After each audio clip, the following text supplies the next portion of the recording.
Hello, everyone. Welcome back to the It's Hard to Explain podcast, The best podcast on the internet. the best one.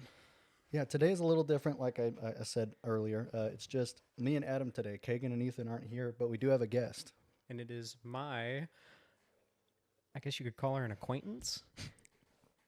Down. No, it's Damn.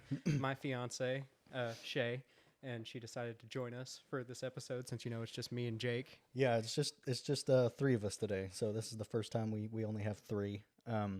Ethan is moving into his apartment, so he couldn't make it. And he also is his brother's birthday. His brother's birthday is today, so they're celebrating it. Yep. And Kagan's going on a little trip Yep. over the weekend that he'll tell you about next time. But they're losers. We don't talk about them. Right, we've been anymore. waiting. We've been waiting for this moment for them to be gone. Yeah, it's right? about time. The two weakest links. Yeah. No, I wasn't gonna say it. yeah, I was. So this episode is just about Attack on Titan. Ethan and Kagan had an episode where they just geeked out on Fallout because it's something they really enjoyed, and Kayla and I didn't really have much of an interest in it or knowledge of it, but You were mainly there so that it just wouldn't be an echo chamber of Kagan and Ethan just sucking off Todd Howard. So Kayla and I asked questions, and Kagan and Ethan could have talked about this like in length, like 3-4 hours just about Fallout, but this one's just about Attack on Titan. Unfortunately, we don't have somebody who is unaware of anything about the show, so it is gonna, it might turn into a slight echo chamber because we all know, we've all seen it, like the entire show. Oh, But we'll try and not suck it off too much. This is gonna be awful. I'm getting sloppy on it. I don't. Yeah, me We're too. gonna go on for hours. I love the show. love Attack on Titan, and there will be heavy spoilers for this episode. Yes. So If you haven't seen Attack on Titan, it's one of those things where you don't need to hear spoilers before you watch it. Like, you have to watch it, or else it takes away from the show immensely. So if you've managed to avoid spoilers online or from other people, do yourself a favor and check it out. Yeah, this is not the episode for you if you have not seen it, because you really need to watch it blind, like not knowing anything about it. Agreed. But before we get into that topic, let's catch up. Anything new for you? I prefer mustard. I was gonna say that. Anything new for me? Yeah. Not too long ago, me and my wonderful fiance went on a trip for the episode that I wasn't here. When Kagan said I was off fixing the fallout of my marriage. Oh, No, he did say that's that. how he worded He it. did. I said, no, it's not like that. And he said, yeah, it kind of is. Smart ass. Jake, Fucking idiot. I hope this interaction doesn't cause any kind of fallout between us. Fallout New Vegas. But we went on a, our relationship's always been, pretty good, but just like all relationships, you have your troubles and, problems that you just need to work through. And we decided to go on a trip together just to, spend a few days just kind of exploring a tourist town. As you know, we live in Arkansas, and we went to one of the, I guess, only two popular tourist towns, which is Eureka Springs. We were going to go to Hot Springs, but we decided on Eureka because we'd both been to Hot Springs before, and I'd lovely never really place. spent time in Eureka. Oh, dude. I'm jealous, man, because I've gone there before, but I went there for the Crescent Hotel. That's where we stayed. I didn't get to really wander around the town. We went to a strip. I think I don't remember exactly where it was in Eureka Springs, but it was Eureka Springs is up in mountains, right? So they had like a strip of some stores, some shops, and tiny houses. We went to a coffee shop, and that's about it. We walked around a little bit, but then we went back to the hotel. So when we went, so in Eureka Springs, you have like the main like financial tourist attraction kind of strip that's like on the main highway, kind of going around the town. Yeah, and that's where a lot of the shit is. But down in there's this road that goes down into like a valley between two mountains. Mm-hmm. And down in there, that's where the historic downtown is, like the original downtown Eureka Springs from whenever it was founded back in fucking God knows when. Yeah. And there's just a lot of really old buildings kind of just built on the side of a fucking mountain. Yeah. And just a lot of cool little shops, and It's super it's cool. obviously a tourist trap. Just like all Yeah. you know, everything's expensive, and the shops are designed to get you to spend money. It's And also just gorgeous, dude. It is, it's I beautiful. just liked sightseeing up there. and it was like the weather was saying that it was gonna like rain pretty bad while we were up there, but luckily it really didn't. Like, Yeah. because we're in Arkansas, the weather changes on a dime, and the Bipolar, weatherman yeah. the weatherman never has it right. Yeah, you can never trust the weather these days. Never. You just wing it. Yep. Especially here in Arkansas. But yeah, we just visited a lot of the little shops and ate at a few of the nice restaurants. Like one of the main attractions is the Basin Park Hotel. Yeah. It's a hotel that's been there forever, and it's supposedly haunted actually, but we didn't look for ghosts or anything. But we ate at the Balcony restaurant, and it was really good. It was our waitress's birthday, so I had to tip her pretty generously. Mm-hmm. It was also my mom's birthday, and I told her that. And she was like, Nice. "Is your mom here?" And no. Yeah, I remember you guys telling me about the food. That it was good. Yeah, what I got Oh, was great! delicious. Now he's just gonna. I mean, eat I'll- the ass on this fucking chicken. I'll mention he it. Is constantly. I'll mention it. Bringing So, up. so Adam, this chicken was cooked, right? No. Chicken No, didn't it was just chicken eat it raw? sushi. I like my chicken rare. sushi. No, Wait, have you told that story I don't- before on the podcast? I don't think so. After this, I'll tell that story. Okay, yeah. What I just said will have context in a minute. Oh yeah. So we ate at the Balcony restaurant at the Basin Park Hotel, and it was really nice. Like, the food was good, the service was good. There was a guy up there, just some old dude on a stool that was just playing guitar and singing songs, and it was nice. And while we were there, we got to, since we were on the balcony, we got to look down at kind of the main drag and see stuff going on. We saw a bunch of high school kids Oh, taking they their were going to prom prom. pictures. Aw. No, my favorite part was there was a newlyweds. couple down right down where we were sitting, and Yeah. they were taking wedding photos and stuff. And oh my god, her dress was gorgeous. Yeah. But that's not my favorite part. My favorite part was over across from us, a few tables down, was just a table full of older single women. Yeah, like and they were middle-aged like, women. run while you have the chance. And they were just yelling, "Run, girl, run!" You could tell they were all divorced. Like, there were so many like empty drink cups from like martinis and stuff on their table. It was so great. Yeah, but yeah, we saw the kids taking prom pictures, and we saw the newlyweds taking their wedding pictures and all that stuff. And then eventually the newlyweds wandered off, and then we saw them again. I guess either the groom's dad or the bride's dad had some old, like, probably 70s convertible muscle car that Yeah. cherry red that was they so came Nice. cruising up the pretty. street in with the Nice. dad chauffeuring and them in the back seat. It was nice. That sounds awesome. Yeah. It was just constantly, there was something going on all the time. Oh yeah, there's always something happening in Eureka Springs. It's good. But no, the dish that I got, it was my first time ever having it. It was called chicken Florentine. I've And never had it. A lot of people might know what it is. It's just like a cooked chicken breast. The way it looked, I don't think it was grilled or anything. I want to say it might be cooked in the oven, It was probably like broiled, probably. oven cooked. But yeah, it was just a really well cooked chicken breast. I gotta say, like, it was like it was, because it's kind of hard to cook chicken right. Yeah. It's like there's a fine line, and it's either too dry or not cooked. Right. So it's really easy to overcook chicken And And- undercook it. and undercook it. But no, it was cooked like perfectly, white all the way through, and still like really juicy. Yes. And it had a side of mashed potatoes, and then the sauce, which is I guess that's what the Florentine is like, it was like a cheesy spinach sauce that was like drizzled over the top of the chicken and the mashed potatoes with a roasted slice of tomato on top. And I ate every goddamn bite with a side Sounds- salad. He the entire time he ate the dish, he just sucked that tomato's dick the whole time. He was just like, "Oh, the tomato just makes it," you know. It does, because Yeah. like it's super. it's one super. slice He's over of here just- grilled tomato on it's top, the and he details. just It is. Shay, it's the the details. whole You gotta time. think- The details. You got to think the tomato did make it, because it's like overall with all those ingredients, it's a super savory dish, and the tomato adds a little bit of that like tangy sweetness that kind of balances it out.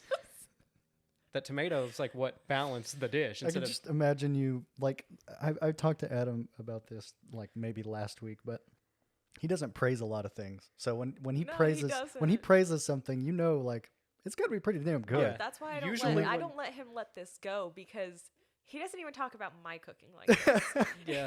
I can just imagine Adam at the table just critiquing it, like, See, usually when something's good, I'd just be like, yeah, this is dog shit. Mhm. And that's how you know it's good, is because I'm saying it's dog shit. Yeah. If it is actually bad, then I usually will say, or if there's something off about it, I'll usually give some kind of valid pointer and actually be helpful. But if it's good, then I'm just like, yeah, this sucks. Worst thing I've ever eaten in my life. Yeah. But no, I was sitting here trying to eat it dignified, not like trying to be fancy, but I was trying to, eat it like a normal person instead of, scarfing it into my mouth and shoveling it down like I wanted to, because we were in public at a nice restaurant and I just didn't want to be over there just shoveling the shit down my throat. So I had to slow down and Whoa. yeah, Gotta slow down. I had to catch myself a few times. Mm-hmm. Oh yeah, we were Take a breather. in public at a nice restaurant, nice balcony restaurant, and he was trying to do his best to be a civilized human, but of course my clumsy ass comes into play, and so I had a cup of water, and the table was wobbly. It wasn't my fault. The table was very wobbly. Yeah, that's probably my But one that critique. had no play in it because my elbow knocked it off the balcony. The water? Not the cup. Spilled. Okay. The No, water- I saved the okay. cup. Yeah, the water fell. But the and- water fell, and luckily none of the people taking pictures were down Dude, there. That was Oh my that's god! good. I told her, I terrified said, me. imagine you just ruined some poor girl's prom night. Like, you just Right? doused her, ruined her makeup, Oh ruined my her god, hair. I wouldn't have left the Airbnb the whole time we were there. Imagine. Or even worse, the bride. Right? Mm. That would have been awful. We might have just come back home then and there. Yeah. Trips off. Yeah, It's we- canceled. I'm- Bye. I'm Going never going home. back to Eureka Springs. Dude, whenever I went, I I had a good time, but the entire time I was there, I had COVID, or at least the beginnings of COVID. And as soon as on the drive back, Was it fucking with your smell and taste? Or it was, That it sucks. was, and it was also I felt okay, I didn't feel like I was sick, but I felt something was off, my head was, I was getting headaches, I was having a slight fever. I was like, man, I'm not feeling 100%. Yeah. And then on the drive back, I started really losing my sense of taste and smell, and then I was really starting to feel bad. And as soon as we got back, I went to go take a test for COVID, and it came back positive. So, I mean, the trip was good, but the whole time I was thinking, there's something wrong, man. There's something wrong. That's the worst kind of sick. I'd rather be violently sick, laid up in bed, than be running at 85%. Because it's just. It was, it was just, and it was during the summer too. So it was Yeah. I was uncomfortable. It's also most of the time. you can't tell if it's in the summer and stuff. It's just am I You sick can't or tell, am I yeah, just am I just hot? uncomfortable? Yeah. Or am I just in the beginning stages of a heat stroke? Right. And man, it didn't ruin it for me, but I'd recommend just going up there, either just by yourself Mm-hmm. to just enjoy the town, or take a friend or something. 'Cause I remember. I have a funny story too. Oh. Can I will say, Yeah. in Eureka Springs, the place we got an Airbnb. Yeah. And the host, I don't know if I should say her name. Oh, Should we plug her? I mean, yeah. Her Airbnb was Yeah, gorgeous. it kicked ass. Go ahead. Yeah, Her, go ahead. I only know her first name because that's on Airbnb, but the host's name is Hannah, and Airbnb has super hosts, which are people that are they've been on Airbnb for a while, and people They have good give them reviews. Yeah. really good reviews. And she had her places were called the Night Owl. Okay. At least some of them. I think she had some cabins and stuff outside of the Yeah. town too. But in the main downtown area, the historic downtown, she has they're these loft style apartments that are above some stores. There's 2 stores on the bottom floor of the building, and then above them there's a staircase on the side, and there's 2 more floors that have loft style apartments. Yeah. And I think she had all of the apartments in that building, Wow. Yeah, because she had 6 Airbnbs in that building. Yeah, Yeah. she We owned got all one of them. those, and they kick ass. They're called like I said, they're called the Night Owl, and most of them are game themed. So the one we stayed in had a basketball hoop on the wall. Yeah, I saw and that. a dartboard, and the coffee table between the couch my and the TV God, was yeah. a foosball table with a glass top that That's was also awesome. a coffee That table. The is Xbox. awesome. She had an Xbox 360. She hasn't updated her console in a while, but She's got class No, though. it's It was because, nice seeing a Yeah, 360 again. yeah. No, it's A because relic. she had that shop down Oh, the yeah. street with all the vintage, gaming Dude. stuff and And- the Oh. figurines. Yeah, she has a shop a little ways down the road I think it's called T-Rex. Yeah. T like a T-shirt. Okay. TEE Rex. And it was just full of vintage action figures and fucking cards, and Nice. Comic books. comic Yeah. books, Oh my and God, it was so toys crazy. and TVs, and like Different she had a gaming Sega, systems. she had an SNES and a Sega Genesis on the shelf, Dude, I like, would have and been a in there. GameCube, I would have been in there. and like a couple of CRT TVs. Yeah. Dude, and- it was crazy. Dude, some of the stuff, like a lot of the stuff was locked in glass display cases, and Yeah. it was like original action figures still in their packaging for like $800. Oh. Like, it was nuts. There's some it cool was shit in there. gorgeous to see, though. It was Yeah. so crazy. It was so awesome. Like, it was rad. I do. Before we continue, I do want to apologize. But there's some yard work going Yeah, I on was gonna say that too. outside. So if you can hear that, I apologize. Yeah, unfortunately, recording day is also landscaping day, so you Oh. might It's hear fine, we weed needed it. whackers and lawn mowers and leaf blowers, but Yeah. I mean, the microphone shouldn't pick them up, but if you can hear them, that's what it is. I Yeah. think I can hear them in the headphones. Yeah. But Oh, before we move on, I gotta go back and tell the chicken story. Chicken story. oh yeah, Okay, so we were making jokes about him liking his chicken raw Uh-huh. earlier when he was, talking about the chicken that he liked. That's because a while back, while I was cooking chicken for dinner, this one decided to grab full palm a full chicken breast off Raw. the counter, raw, and just take a big ol' heaping bite out of it. like an apple. What was the texture like? I had to pry that thing out of his mouth like a dog and like latch onto him. What was the texture like? Get I drop can't- it. I can't really, drop it, drop it. I can't really describe the texture. Imagine somewhere between Jello. I was about to say like gelatinous and Yeah, like somewhere between Jello and what cooked chicken is. Like it had like the tear of cooked chicken because it's muscle, but it was also very gelatinous. that's awful, Adam. Which I wasn't gonna swallow it because I'm not that insane. So did you just do it for the bit? Yeah, I He committed to kept the bit. it in his mouth for a good few minutes. Not a few minutes. I'd say like 30 seconds tops. I Yeah. fought you for a while Yeah. to get that thing out. But that was a Herculean feat right there, It trying was to funny. pry it out of his mouth. She didn't. Eventually, I just spit it in the trash can. I didn't. I couldn't get it out of his mouth. That's weird though, because I'd imagine that a raw chicken breast would be slippery. I mean, kind of. Yeah. He just clenched his teeth, though. It would not Dude, come out. that dude. shit would probably go crazy as a fleshlight. Oh my god. That texture is like perfect. Come on. Why is that where your mind goes? He's a man. Where is my mind by the Pixies? Anyways, Before yeah, we that's move- the jokes. Yeah, before we move on to the Shay, if you want to talk about anything, that's cool. Feel free to interject. I don't Yeah. really have anything to add. That's fine. My everything that Adam, brought up is what I've been doing too. Gotcha. Yeah, I had one quick story about Eureka Springs. Whenever I went and we went to that strip that I was telling you about and the coffee shop, we were just walking up and down that lane, by the coffee shop, going to my car. And on the way to my car, my nose just started bleeding profusely, like dripping on the concrete, dripping on my shirt. And my girlfriend at the time had to run back to the coffee shop, grab a handful of napkins, and run them back to me. Nice. Yeah. That's happened to me before.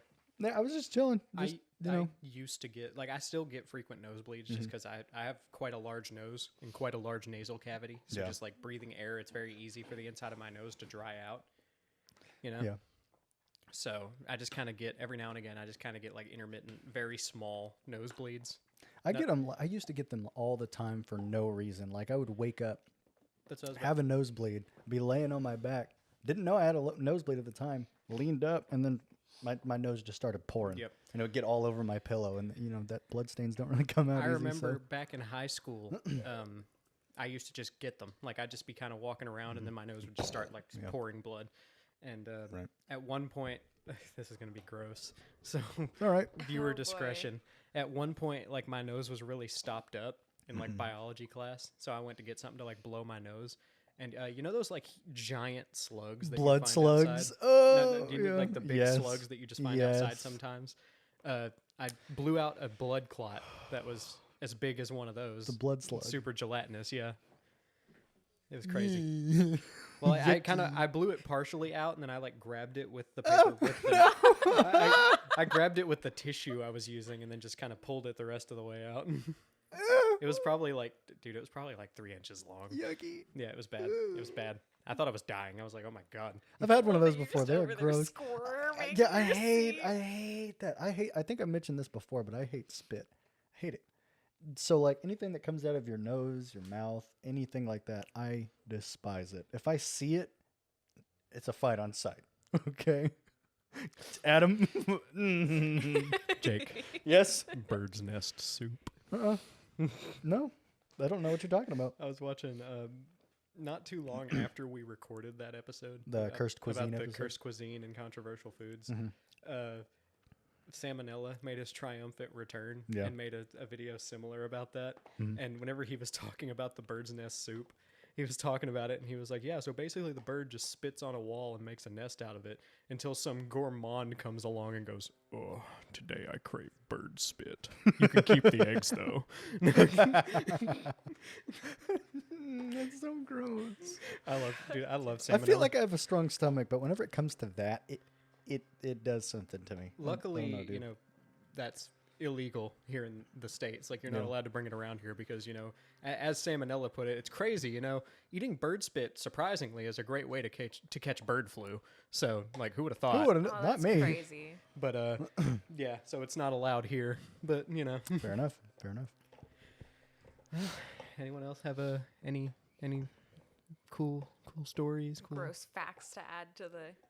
gross facts? Gross I feel like facts. every episode you guys bring up something. Something gross. Don't ask me how I know this, but you can fit an entire live raccoon in your rectal cavity. Isn't it like 2 raccoons, or just one?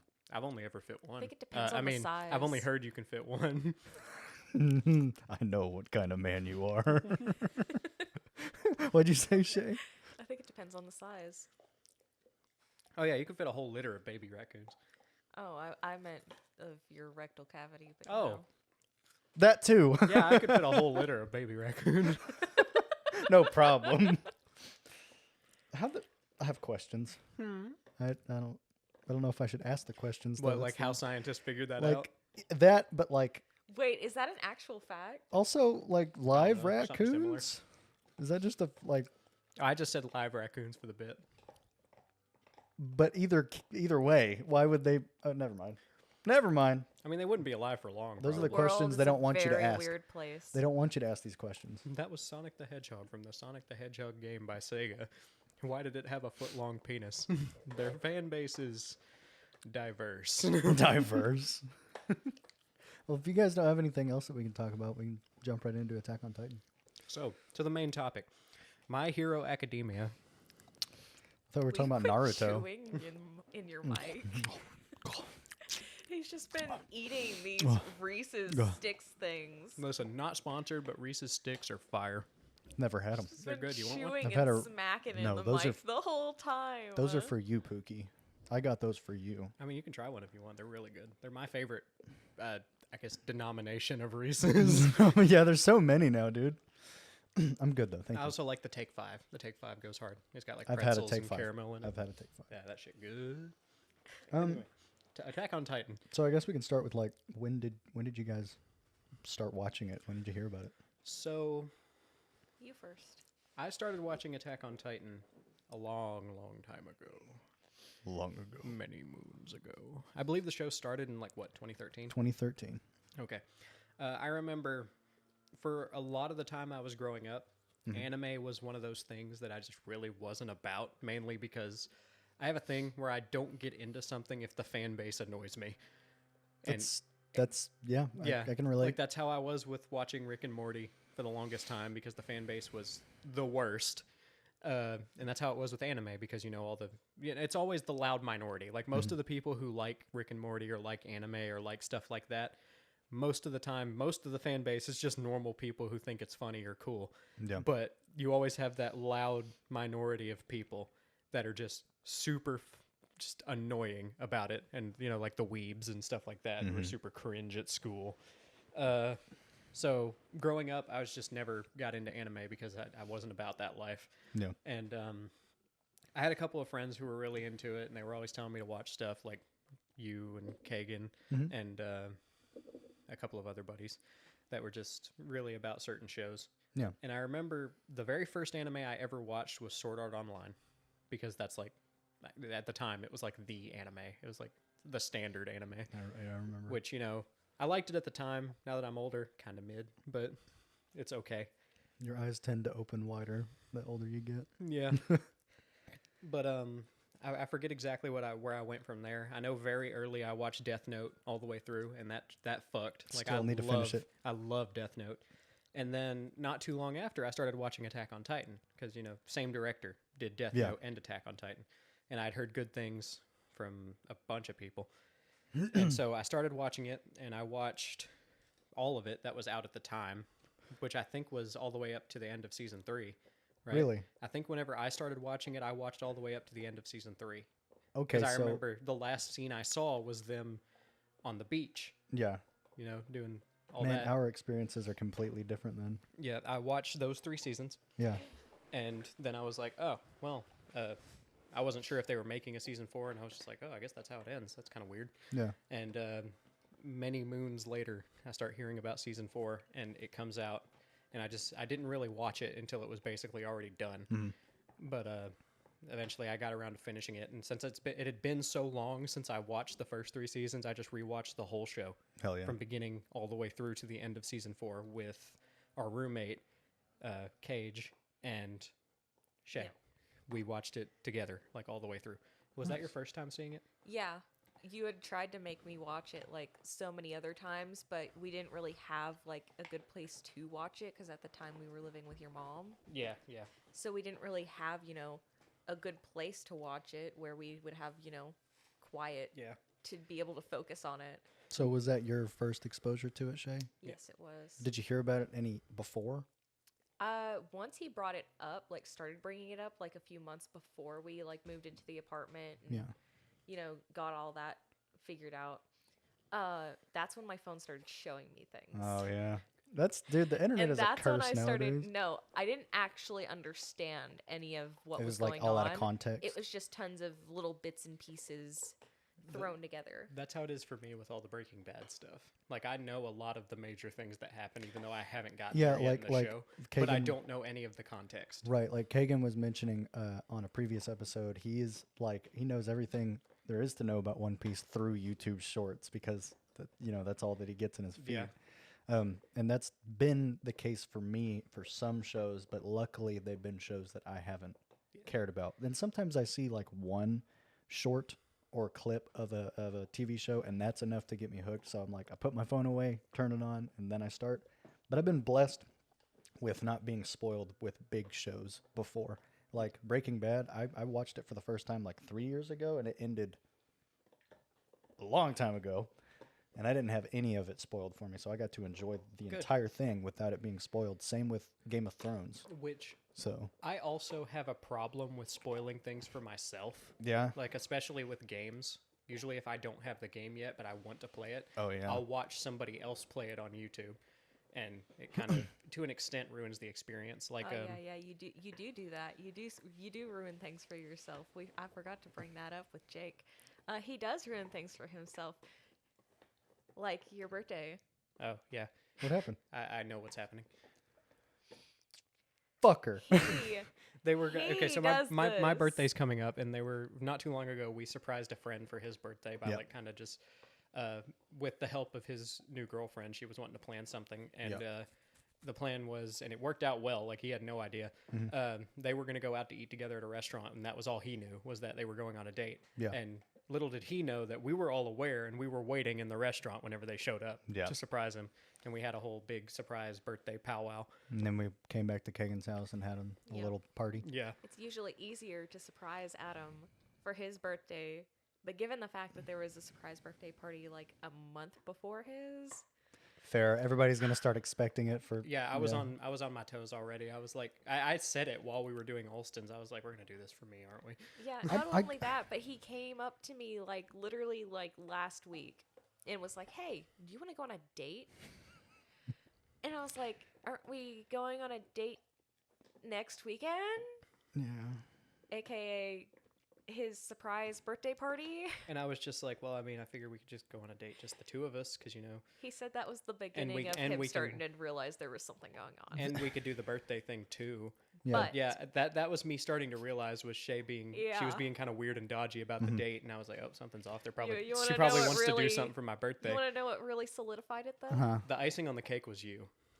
We were in a Discord call, and I said, "Oh, my birthday's coming up," and you were like, "Yeah, it is," and I was like, "Oh, well." The way you said it, I was just, apparently, he was like, I "Oh was just yeah." excited. I I didn't say got that, anything. but- Exactly. There was- That's the problem. there I was- should have said, yeah, fuck you. Your No, there- birthday's not coming up. I could tell that you were like, just being like, "Yeah, it is. It's gonna be fun."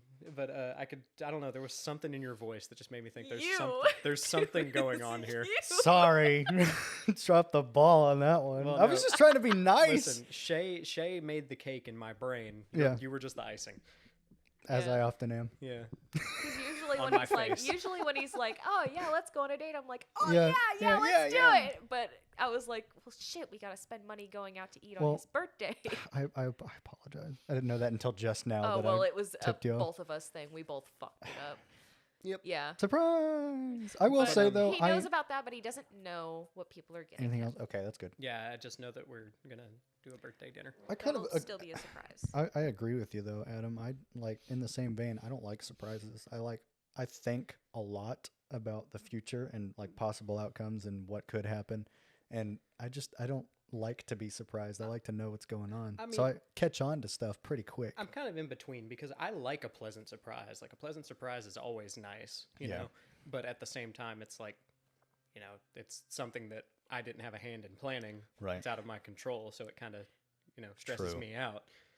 And Which now I did have a hand in planning this because I picked Logan's. hell yeah. Yeah. Well, it'll be He a fun wants time. steak.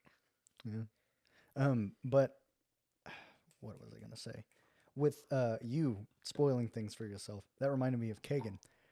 Kaegan does the exact same thing that you do, but it doesn't ruin the game for him. He'll look up an entire playthrough of it, Oh, know I did exactly what that. happens, Yeah. and then get the game and proceed to play it. And then I'm like, where's the enjoyment in that? You know exactly what's Yeah. gonna happen. You know where every item is. You like where's See, the thing is, like, I wish I went, like, let me think of a few examples. Red Dead Redemption 2. Mhm. I wish I went into that story blind, but I already knew what happened. the damn? But it was still a good experience to play the game. It was still fun. Lucky, that is a Lucky, loud that's bone. a loud bone. Give me the Yeah. bone. There's a babe. dog in the room. Our boy Give me- Lucky. Lucky's and Give me over the here He's bone. chewing on- crunching Give me on a the bone. fucking- give me the fucking bone, Yeah, he dude. munching. He's like He's he watching sighed. it He was now. like, God damn it. He's so But, angry. Yeah, No. with Red Dead 2, I knew everything that happened in the story, but it didn't ruin the game for me. But a game good. that it did kind of ruin was I watched somebody play all the way through Subnautica, Oh, I know you really like that game. and that's a game that, it adds a lot to the experience to not know You what don't you're know getting what's going into on. because you're jumping into an ocean that you know nothing about. Mhm. It's an alien ocean. So if you've watched somebody play it, then you know what's waiting for you in the deep. Like, Right. you know what's down there, and like if you hear a noise, you can tell exactly what kind of creature that is instead of the first time being like, "What is that? What is that?" So I know that I know we have watched the show, but I haven't caught up with the manga, and I know the manga was out before the show, right? And I'm pretty sure the manga was finished before the show. Even still, Yeah. Okay, so I want to say a lot of the manga was out before the show started, Yeah. but I think they were kind of going in tandem. Okay. But the manga always stayed ahead of the show. I feel Because- like one of the reasons season 4 took so long was Yeah. because he was finishing the manga, so They were waiting. They needed to wait for most of the material. so for me, I'd stayed away from the manga. Like I never touched it. I never saw anything from it. So all the story was just new for me. Yeah. I didn't know anything prior. Was that kind of your experience with Oh it? yeah, I didn't start reading manga until like not very long ago at all. Yeah. Like, which the Attack on Titan manga is almost identical to the show. Mhm. Like the show adds a few things here and there to kind of help to clarify some points. Yeah. But like I know one thing that one major difference, probably the biggest difference between the show and the manga, is in season 4. At the end with that whole conversation between Armin and Aaron. Mhm. Whenever they're sitting in In the pad, is it in the pads? Yes. 'Kay. After everything goes down, Yes. you get that scene of Armin and Aaron just kind of sitting. Yeah. I think they're on the beach They are and they're in talking. front of the ocean. Yeah, and that scene is pretty heavily different than the manga. It's a lot longer, and there's a lot more lines In than the are in the manga? manga. No, the show has In more. the show. Okay. Yeah. Okay. Because the manga was kind of like, it was a little vague Yeah. on their conversation, and they just made it longer to kind of hopefully clarify some points and add some details and all that stuff. I'm glad they did. Yeah, because I love that scene. My experience with the show is much different from yours because I started watching around the time that it first came out in 2013, and waiting for that show was hell because it took them, I believe, 13 years to finish 4 seasons of the show, which is insane. See, my roommate was in the same boat as you. Yeah, He was so- telling me, he was like, you have no idea how lucky you are without having to wait for new seasons. Yeah. Exactly, dude. Like, Shay, did you have something? Oh, I was just gonna say, that's why I wait until the popularity of shows starts to die down a little because I hate having to wait. First of all, I hate having to wait for the new seasons, and Yeah. new episodes, and everything. That's annoying.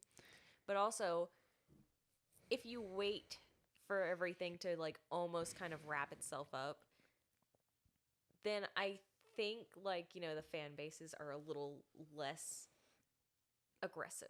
Yeah. Yeah. Which another thing that it really helps with the way that we watched it is that one I like to binge things. Yeah. I don't like to watch an episode a week. I like to watch it all at once. Me too. That's exactly Me too. how we So watched I like it. to wait until everything's out, and then I'll just fucking go through the whole thing. But So, yeah. another point with waiting until the show's almost run its course Yeah. is that by that point you don't really have to worry about spoilers because it's not trending online anymore. Exactly. That's So true. if you don't show any interest in the show and just kind of wait, you won't get recommended spoilers most of the time, and then you can just binge the whole show after nobody's posting spoilers anymore because who cares? Yeah, I don't know how I avoided all the spoilers, but at the time I didn't realize how popular it was. Luck. And I didn't have anybody to talk to about it either. So it was just me watching this shit by myself, not being able to talk about it with anybody. So That's sad. I know, and I was just like, I was so in it though. I enjoyed it so much, and I gotta say, this show gave me nightmares, man. Oh, It gave me fucking nightmares. That If you show guys don't know what Attack horrifying. on Titan is, the basic premise: is they attack on Titans. they attack on Yeah. all the Titans. The Titans are giant humanoids Yep. with no genitalia, and they eat people. You just had to add that tidbit. Yeah. Yeah, That little they're just tidbit. Well, everybody thought, why don't they have You a have dick? to let people imagine that they're these giant Just- things running around with their genitalia just Can flopping you? around. I don't know how I would feel if they did have genitalia. I think it'd be funny. It'd be pretty funny, I think. But They took that from us. yeah. They so stole it from me. the basic premise. That was Stole- today. No, they stole the giant titties from us. Let's remember true. that. True. Hey, Um, the female Titan doesn't have nipples. She doesn't. She's she got has- more of a mound. Mound, yeah, Titans 2 don't mounds. Got nipples. Yeah. less of a breastises and more of just a Chestises. mound. Yeah. But I do feel like something was taken. One from thing I me. was ruminating on whenever we were, talking about this topic before we were doing it Yeah. was how I would do a plot synopsis on the show because Hit it's us with it changes so much as it progresses. But the plot synopsis on the beginning of the show, which we haven't really spoiled anything yet, at all. No. So this would be the time to stop listening if you're going to watch the Yeah, show. we're getting into heavy scat now. The plot synopsis of the beginning of the show is humanity is, inside these giant walls. Like they have this region inside of walls, huge walls, that's where they live. And outside of those walls, there are titans that, that like Jake said, huge humanoid beings that just kind of walk around, and if they want to eat you, so they'll just pick you up and fucking munch you. Yeah. And that's just humanity has soldiers that go out to try and claim new lands and to kill titans, and it's just a story of their survival in a hopeless situation. And that's the plot synopsis of how the show starts, I guess, because it changes so much as it progresses, but And that's something that that's I what you love. know for most of the Yeah. the first 2 seasons. That's what the show's That's about. something that I love about the show is because the more you watch, your perspective changes. Yep. Because you see different perspectives on the same situation. Yep. One of my favorite things about the show is the characters that you're watching know just as much as you do about what's going on. Right. When they find out, you find out. And That's as the what show happens. progresses, you are learning things about this world Well, as the no, characters do. except for God, I told you I was bad with the names. I mean, of course, there's a couple characters there's that know like a lot. one character or two characters that know like everything. Are you talking about like one good example from from the very beginning is the main character's name is Aaron Yeager, and I'm sure you've heard the name. And his dad's name is Grisha Yeager, and Grisha knows everything. You don't know it at the time. Major spoiler. Fuck. Yeah, but it's okay. It's all right. Yeah. So Yeah, We warned him. We already warned him. them Yeah. about We spoilers. the warned time to stop listening was when I Yeah. did the 5 synopsis. minutes See, ago. Yeah. I brought it up because you said that, and I was like, no, because there are Yeah. characters that they're just pretending like they're finding these things out, But- but really they knew the And whole I time. and fucking still love that, did dude. these things. Yeah. And like whenever I watch the first season of the show, just take the first season. Don't think about seasons 2, 3, or 4. Just take the first season. If it ended there, like your perspective on the whole story would be completely different because they gatekeep so much. They really lore dump really in Right. the third season, like end of 2, really get into it in season Yeah. 3. But in season 1, you have this premise. What Adam explained, you would think that is all the show is about. That's what I thought. I was like, this is a badass premise. This is cool. I'd be fine if it was just this. But there's like so many layers that just keep underneath, and they revealing just themselves. and See, I I love love that. I love love it. that so much because usually with movies and stuff like that, they're so predictable. Mm-hmm. Shows, everything that I watch, I'm like, yeah, obviously this is going to happen, and I ruin it for myself. Yeah. I ruin the surprise for myself. But with this show, every time I was like, oh yeah, this is going to happen. This is what this is about. And then It just didn't happen. completely threw Subverted it off expectations. and moved the whole plot. And I was like, wait, what the fuck? Every time that I watch that show, I was thinking how different it is. Like how I've Right. never seen. Like, of course, it's anime. It's weird. You know, you got some weird. Anime is always going to be weird. You got some weird aspects to it. There's, it's different. Which is but weird, it's because it's an anime, but a lot of like the names and the setting seem to be from a lot of European influence. right. It's pretty. It's honestly It's pretty, pretty grounded. It's pretty worldwide influence, honestly. Because Yeah. you have characters with like German names, characters Right. with Japanese names, like And I mean, in for it being an anime, it doesn't really have a lot of those anime tropes. It's Yeah. pretty grounded in that way. not not really any fan service at all, unless you count the female titans, nippleless mounds. Yeah. Oh, God. But I I feel like most people, when they think of anime, they think of like, your classic beach episode of, girls in bikinis and stuff like that, just kind of titties bouncing on screen every 5 Right. seconds. yeah, Every overreactions. once in a and- while, they had, a couple of characters, fawn over like female Yeah. characters, or they had like even, lesbians. But I would say that like Sasha was probably the Yeah. comedic relief. Her and Connie. Yeah. And she had most of the tropes, I think. Like Yeah. she always that's liked to why eat. it got and so serious Potato girl. after. Potato girl. Oh my God, That- yeah. that's when it got serious. Dude, they were trying to send a message They in the beginning really of season 4. It's like, did. shit's getting real now. No more comedic relief. Oh, I Dude. forgot. We already told them that spoiler alert. Yeah. So we don't have to. We don't have really to- not say it. exactly, but we can say you whatever. just don't say it. You just don't say it. Me? No, I feel like when a character that is that important dies, whenever you start to talk about their death, nobody really says they died. Yeah. It's They weird. just go, yeah, that thing happened to them. You don't want to say it. You don't want to bring it up again. Yeah. And It it's didn't weird happen. 'cause You're Makes it gaslighting yourself. It real. didn't happen. Yeah. It makes it real. It's weird because all of the characters are like important. Like there isn't Yeah. just like a throwaway character Right. for the Right. most part. Like they all have layers. Yeah. But in terms of like main characters, I wouldn't even consider Sasha like a main. She main was character. a main character. She's part of. I would say the They main. gave her backstory and everything. I would She say the made main- you But that was- emotionally that was connected to every every character. character. But they're not all main characters. I mean, I would say the main characters are Mikasa, Armin, and and Aaron, and to an extent Levi maybe, but See, I think what made almost every single character in the show a main character is the fact that if that character wasn't in the show, someone else would have died. I mean, yeah. That's I'd what say makes them a main what I'm character. trying to say, I think what makes somebody a main character is that the plot entirely revolves around them. Yeah. That's Well, my then you definition of a could- main character. Well, then you could easily say that Mikasa wasn't a main character. I mean, it revolves around her heavy too. Like she's like integral to the main plot. Oh, I forgot about that. Yeah. Armin too. Well, And she's just so forgettable. for- I'm sorry, honestly, but those- Mikasa for me, she just I have to agree. Mikasa she was is so forgettable. she seemed very, very one note, but Yeah. I understand her I importance in the understand plot. why they made her one note and Yeah. everything, but it was just so repetitive with her I mean, character. Honestly, all the characters were kind of one note to an No, because extent. Armin changed so I would say Armin- much. Armin more grew into what like he was already about. You Yeah. know, he just kind of grew. He grew Mikasa- out of the social anxiety and everything. But I, Mikasa was always just kind of a quiet badass, so she just kind of stayed that way. for me though, it got tired. It got that very she was tired. always like, "Oh, I have to protect Eren. No one touch Eren." You Yeah. know, like that And was then her. it That just was her. continued Every to- time she was on screen, that was what she would and do. but at the same time, it was also very important to the Right. plot. Right. But Yeah, but wasn't Levi also from that side of the The Ackerman clan. Family? Ackerman. Yeah. Yeah, they were both but Ackermans. he wasn't like that. It was because They didn't make that his whole thing.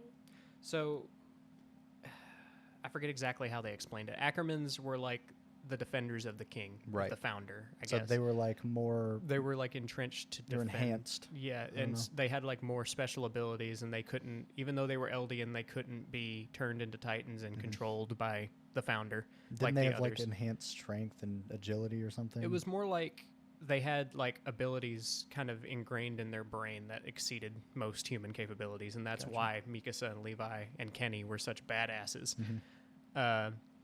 But in terms of like why Mikasa was always protecting Eren, it was like because they were created to protect the founder, Mhm. and Eren had Eren is the founder. Eren yeah, had the yeah, founding yeah, Titan. The founding Titan. And And she is like at okay, so at the very end of the show, very last episode, Mikasa kills Eren, and Mikasa's there for that purpose, in my opinion. She's there to protect Eren from himself, and then to kill him in the end Mhm. to wrap the story up. and I think that was really her overcoming what she was like made to do and Yeah. what she was meant to do.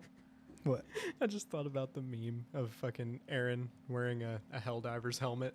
You know Yeah. what I hate more than anything else in this world? People who aren't free. Yeah, Is that what he anyone who says? isn't free. And it's weird because back to like the deaths in the show, for how many main characters there are, and for a show that nobody's safe, you know, not a lot of people die. Not a lot of the main characters die. You know what I mean? Yeah. Everybody around mean, them dies. Technically, Armin died. No, he never died.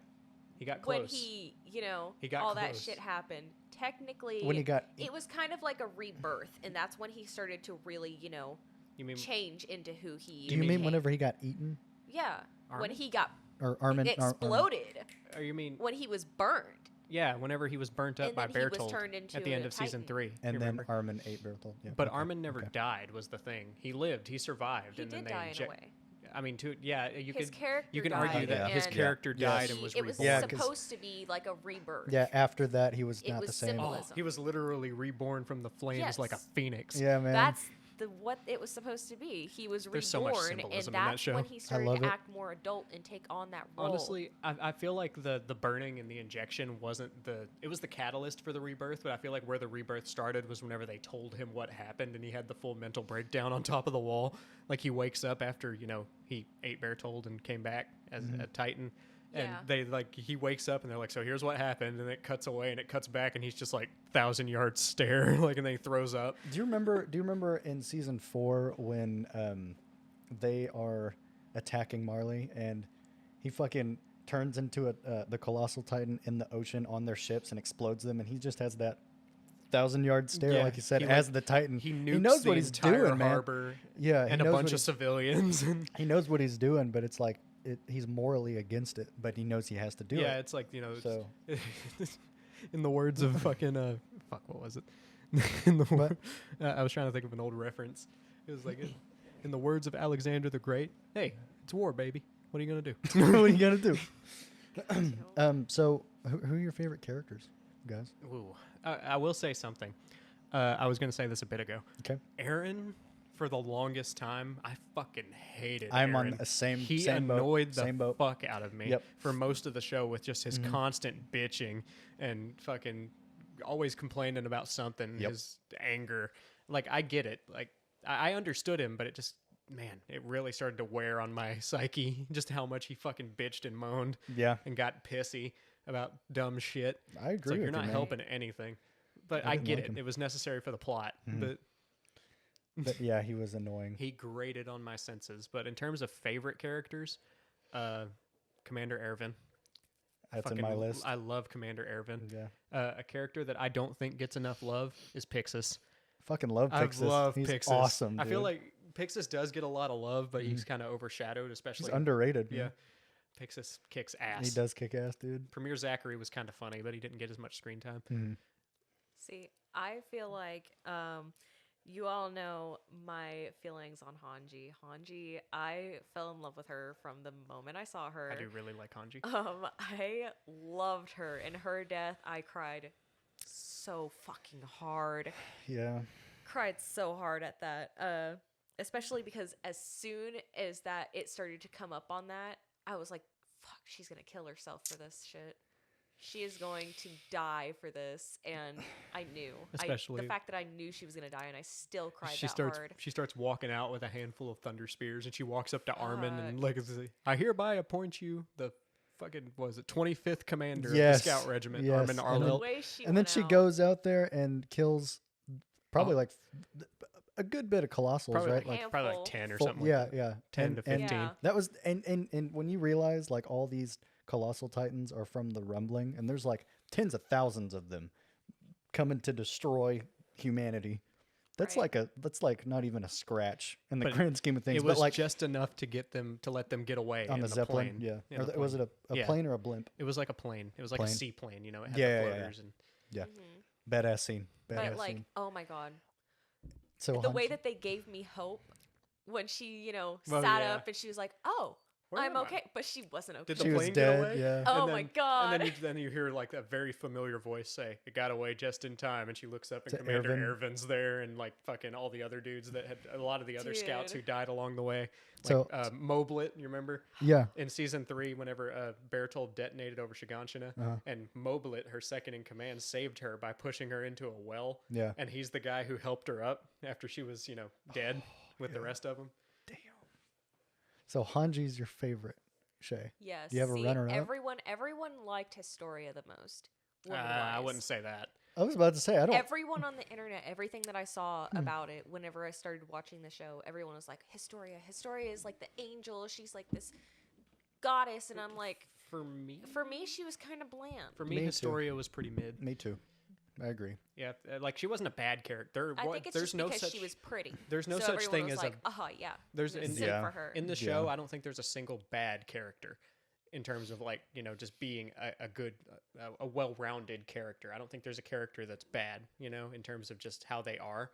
But Yeah, I there can't are think of any. kind of like there's a lot Lesser of fleshed there's a out. lot of characters that you have to deal with here, and they do great on like almost all of them. But there are a few that are just like kind of there. Yeah, for the first few seasons, I felt Historia was kind of just like a last, like an afterthought. But Yeah. she obviously becomes very, very important Very important. by season yeah. 3, and then season 4. So yeah, I would say she's really mid for me. I don't know. Yeah. Yeah. See, I really liked Annie, I like Danny. I like Danny. but a lot. Yeah. then she crystallized for like what, a whole season. It was like 2 seasons. And She then didn't show up after, until she the just end of wasn't season the 4. badass that she used Probably to like be. halfway through season 4 was when she came out. Yeah, Right. I thought. Yeah, I or thought. like 2/3 of the way through. No, it was almost over, she dude. froze herself like at the end of season 1. Yeah. And then Yeah. all of season 2 and all of season 3, she's She's still not there. there. She's not a part of the show. And then She's all of still a just sudden, frozen. Yeah, all of a sudden, when she wasn't frozen, she just wasn't her badass self that she was when she was frozen. I think that's because she was frozen for years, and the only person that she talked to was Armin, because Armin And she couldn't even sometimes- talk. And sometimes Yeah. Hitch. Yeah, She, they would. she was aware the whole time she was in there, and she could hear them whenever But they she would could- talk to yeah. her or talk to each other. She couldn't respond, so I'm Yeah. sure she had a lot of time to think. Yeah. And by the time she came out of that, she was like, Huh. Yeah, but see, she I feel was like still it's like- kind of a badass, but Yeah. she's still, you know. I feel like it's kind of like symbolic and a metaphor of like a butterfly and a cocoon, like I a just feel caterpillar. like you Yeah. didn't really get to like see her character development. It just That's true. happened without us knowing. True. Yeah, Yeah, they do kind of like shove that in your face at the end Yeah. of season 4 because that's when she's really in it. I will say Yeah. a character that I positively love and one of my favorite characters in the show, his whole arc, is Rhina. I was going to say after Shay, my favorite character is Reiner is my favorite character Reiner is- in that show. My runner-up is Ervin, Ervin. and I really like Armin.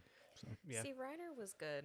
I love Reiner, dude. Especially in season 4, Listen, I love hear how me he's just like I out. love he's just a poor, traumatized, suicidal, borderline That's the suicidal guy. thing, though, Yeah, he dude. Struggling. always was. I mean, from the start. He went from being like full schizo to just being like borderline suicidal and just done with everything. He was just a very Mood. sad, like two different teamed guy, like the Yeah. whole show. And that, in my opinion, that is what makes his character arc one of the best in the show because yeah, in the first episode, or is it in the first episode, or is it in like 2 or 3 in the first season where the armored titan runs through some of the walls? Is that the first episode? I think it is. I think was it's the episode first 2. episode. Episode 2. Okay.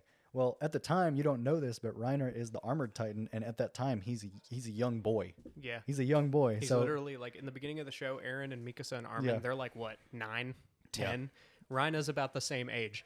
And so is Bertold as the Colossal Titan. Here they are destroying fucking walls and killing people Yeah. as like single digit kids. and then for the next like 6-7 years, Bertold and Reiner make friends with all of the people inside the wall. So they build this new life for themselves, and they kind of get too entrenched in it. Yeah.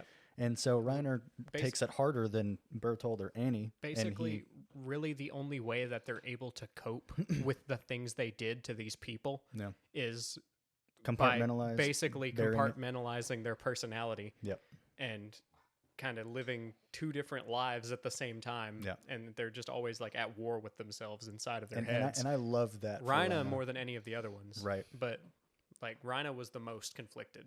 And like- he was the most impacted, man. I mean, dude, one of my favorite scenes in the entire show, and my favorite season is season 2. That season only has 12 episodes. Yeah. All the other ones have like 24 or more. But I love how tight the season is and how much you get in that season. My favorite scene in that season is when Reiner tells Eren that he is the Colossal Titan and Bertold is the Colossal. He just lets it slip. They're He's like, both the he's like, we're buddies. Oh, sorry. Yeah, Bertold's Oh. Colossal and Reiner's Reiner's armored. armored. My bad. Yeah. I But did want to bring that up Yeah. because That's- after knowing that that he knew everything that was going to happen and everything, when did he find out? Like, when did who find out? Eren? Aaron, when did he actually see all of this future stuff, and when was the point that he the moment knew? when he locked in and like knew everything and changed into the person he was in season 4 was if you remember at the end of season 3 after they just got back from the operation at the wall and they took down the Beast Titan, resealed Shiganshina and beat Rhina and Bertold and all that stuff. You remember the big fight when Armin gets burned, and then Okay, so he found out after after they went to the they basement. told him, on the wall, oh, we're the way Titans. after. Okay. So that 'Cause was like the middle. I never found out like when he found out. That was the middle of season 2. Aaron found out everything about what was going to happen in the future, at least most of it, at the end of season 3. Okay. After that operation, they come back, and they're heroes because they reclaim Shiganshina, and they're getting celebrated as heroes. See, And they yeah. go to a ceremony where Historia is the queen now, and they go to a ceremony where they're getting medals, and they have to grab and kiss the queen's hand. And you got to remember, Aaron has the founding Titan, and Historia has royal blood. And when Aaron kisses her hand, you see like a flash of the Titan lightning, and then Oh. it like cuts to Historia being like, "Aaron, are you okay?" And you just see his face, and he's just like shell shocked, like eyes wide and like kind of breathing heavy. That's the point whenever he like sees all that shit that And- turns him into the character from season 4. Yeah. See, And- I and- never really that never connected with me. I always thought like after watching the whole show, I always thought that like damn, Aaron knew they were the Titans. But just here's the faked thing. it, Here's the but, thing. you Eren know? knew subconsciously because he had the Attack Titan's ability. One of its abilities is to see the past and present of past and future memories of All of its inheritors. all of its inheritors. So he knew subconsciously everything that was going to happen. That's why in the first episode, the first scene is him like waking up and crying underneath the tree because he Yeah. saw everything. Yeah, he knew that that's where he would be buried Yeah. subconsciously. So he knew And everything. Mikasa was like, "Why are you crying?" Subconsciously, he didn't know it. You know, he couldn't like do anything to prevent it because he didn't know it was Right. going to happen, but he knew it was going to happen. You know, it's Yeah. weird. Speaking of people knowing what was gonna happen, what was the little boy's name? Falco Falco, was it? The little in blonde in boy season 4. Yeah, Falco. Falco. Yeah. He had dreams of him being the Titan of being a bird. that he became. Oh, I didn't realize that. before No. he became In, that yeah, Titan. in the very first episode of season 4, when the war is happening, and you're like, "What's going on?" Because it's a bunch of new characters. I want to talk about that in a second. Yeah. So the I first think- scene is like you see the sky and like birds flying around, Yeah. and he's just laying on his back staring at it, and somebody gets him up, and he's like, "I could have swore I was just flying. Wasn't I just a bird?" Yeah. And then So I think once Aaron connected to all that, that's when they started to see bits and pieces of the future too, fair. What because they were Titan? connected. Yeah. Falco. What Titan was Falco? In the beginning, he wasn't a Titan. The Beast, No. right? He wasn't a Yes, beast? he was. He was Oh, turned no. into a Titan, just a pure Titan, Yes. not a shifter, by Zeke's spinal fluid. Oh yeah, they so- put in the wine. Yeah, he had some attributes of the Beast Titan, Mm-hmm. but whenever he Yeah. became a Titan shifter, it was because he ate Galliard and he got the jaw. Okay. Okay. Yeah. He became the Jaw Titan, but he had some elements of the Beast Titan, I want to which talk. let him kind of change his form, I guess. Yeah.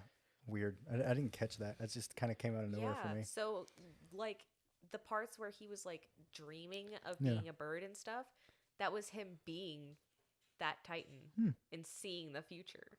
Nice. You know, Falco is based off of Jesse Pinkman from Breaking Yeah. Bad. Wait, really? Yeah. The guy Isayama, the guy who wrote the manga, was a big Breaking Bad fan. So yeah, Falco is based off of Jesse Pinkman. And they have a Titan, a pure Titan that looks like Saul Goodman. Yeah. In the manga, I don't think he made He's it in the anime. he's in the He anime. is awesome. When Oh they're my awesome. god! Yeah. I knew exactly which one. Yeah. Yeah, when you it's said in that. season 4 whenever they're surrounded in the clock Yeah. tower and they see all their friends Pixis and all that shit Yeah. and they're all trying to get them. They're surrounded by pure Titans Yeah. and it kind of fans through the crowd of pure Titans. You can see the one that looks like Hell Saul yeah. Goodman. I do want to talk about the beginning of season 4, but before I do, I want to talk more about season 2. Yes, season 2. Season 2 has okay. so many good reveals. I have to say, I love every finale, but that finale of season 2 was like my blood was It is pumped so the fucking whole good, dude. time. So at the time, leading up to season 2, you didn't know anything about Titan shifters except for what Aaron figured out, towards the end. Yeah, and kind of a little bit about like Annie and Rhina and Bertold at this point. Right. And at that point, you didn't know that Titans could talk because most of them can't. Dude. So whenever you see the Beast Titan for the first time, you see him here and there. He's like huge. He's got fur. He's Looking got like long ass arms. monkey. Yeah, he looks like a big ass monkey man. And dude, you see him Monkey man. lumbering around. You're like, what the fuck? That's a weird type. That is a weird looking guy right there. But whenever you see that he can talk, whenever when he bends down and talks to the scout, I forgot his name. The guy who had a really good sense of smell. yeah, and He'd be in the group and he'd go, "There's Titans coming from the west." right. Like- So and at that time you didn't know Titans could really be controlled in that way. So at the time, I'm pretty sure the guy that we were talking about, I cannot remember his name, Me but it's neither. one of the scouts. He's scouting. He sees the Beast Titan, and the Beast Titan sees him. I'm pretty sure, and he's surrounded by Titans, like 4 or 5 of them. Yeah, like 4 or 5 pure Titans, which are Titans that can't. They aren't Titan Don't have any shifters. They're just powers. the mindless, want to eat people Titans. Right, and I think the scout is trying to signal for help or something, and then I can't remember exactly, but he's using his ODM gear to get around, and one of the Titans bites his leg, and then picks him up. No, he picks him up, I think, and then he puts him in his mouth. Yeah. and he opens his mouth. He I puts the dude's lower half in his Right, mouth right. and bites down on the his Titan, legs. yeah, and then he's held there, and the Beast Titan comes up, and he says, "Drop him," and he bites down farther, I think, or harder, and he's like, I told you to drop him. The Beast Titan says, I told you to drop him. And then he reaches down and crushes crushes his head. Yeah. Yeah. So the scout's on the floor with a broken leg or broken legs. And the Beast Titan just bends down on his level and just starts talking to him. And whenever I heard that, I was like, holy fucking shit, dude. That was terrifying, dude. And such a big reveal, too. And the Beast Titan starts asking him about his ODM gear. He's like, what's that thing you're wearing? And he's like, what is this? And the scout's just in horror because he's never heard a Titan talk before. And then because he doesn't answer, he's like, okay, good talk. I'll be taking this. So he like unclips his ODM gear. And then he's like, I'll take this back with me. And then he walks off. And then he's like, you can have them now. Talking to the rest of the Pure Titans. And the dude like screams at him like in defiance, like holds up his sword and just kind of like, Rah! Yeah. And then he's like, oh, by the way, other Titans, You can move now. move now. You can move now. And then they all just run over and fucking rip him apart, like Dude, eat him. And that's another thing I want to talk about. Deaths in the show are fucking brutal. That was one of the most horrifying They are ones. brutal. No, Like the voice I think actors. one of the most horrifying ones was during the last like few episodes when people were being stepped on, and when they showed that guy. Oh, the kid. There was a kid too, Shay. Yeah, his head being. You could see you could see a close up of this child's head being stomped on by a colossal titan, and it was slowed down, Oh and you my could see his teeth being popped out of his head and his just eyes. splatter like a little fucking grape terrifying. stepped on. And like, I gotta say, like the voice actors for this show, especially the characters that Right. die from a titan, Right. they went all out, dude. Like, okay, so one of the deaths that fucked me up the most Yeah. was in midpoint, kind of early to mid season 2, whenever I know they're which one you're trapped in talking the about. tower in the castle, and they're surrounded by titans, and they have a few scouts that have ODM gear that are trying to protect them, like 3 or 4 of them, and the rest of them just don't have gear, and they're still like, they're still newbies for the most part. Like they don't have gear, and they've barely been doing this, and the scouts, they do their best, but they have a limited amount of like fuel for their ODM gear and a limited amount of blades. And so they do their best, but there's just too many. And eventually they just start getting picked off one by one. And there's this one lady, I think she was the commander. She was in charge of all of them. And at the end, she's like, a Titan finally gets his hand on her, and he's pulling her in, and she's like screaming and crying and like yelling for her dad, like, I'm sorry, Dad, I'll never do it That again. one fucked me up. Like, And then they just like rip her limb from limb, yeah, right? they literally Oh just my pull her God. apart, And and that's she's like fucking- screaming and crying. It's horrifying. Another one that messed me up was in season 1, I believe, towards the end, whenever Levi's scout regiment, his team, like his elite the team, Levi squad. all of them fucking die. Yeah, The yeah. one that fucked me up the most was the girl that died. I can't Petra. remember. Petra. Yeah, she got kicked by the female Titan and then hit a fucking tree, and her head was like, she was in a Oh, J shape or a yeah. C shape Yeah. up against the tree, and I was like, fuck, dude, like they're all dying like this. Like one after the other in And they're brutal supposed fucking to be ways. like- And they're supposed to be Collides. the elite Yeah, scouts. like other than Right. Levi, they're the best. Like Yeah, and I think most of them died in the same episode. It was like one after they all the other. died in the same episode, Yeah. one after another. Oh yeah, And that within, was- like minutes of each other. I was like, God damn, dude! Like Yeah. that is. But those deaths really fucked me up. It dude. really shows you just how hopeless the situation is. Yeah.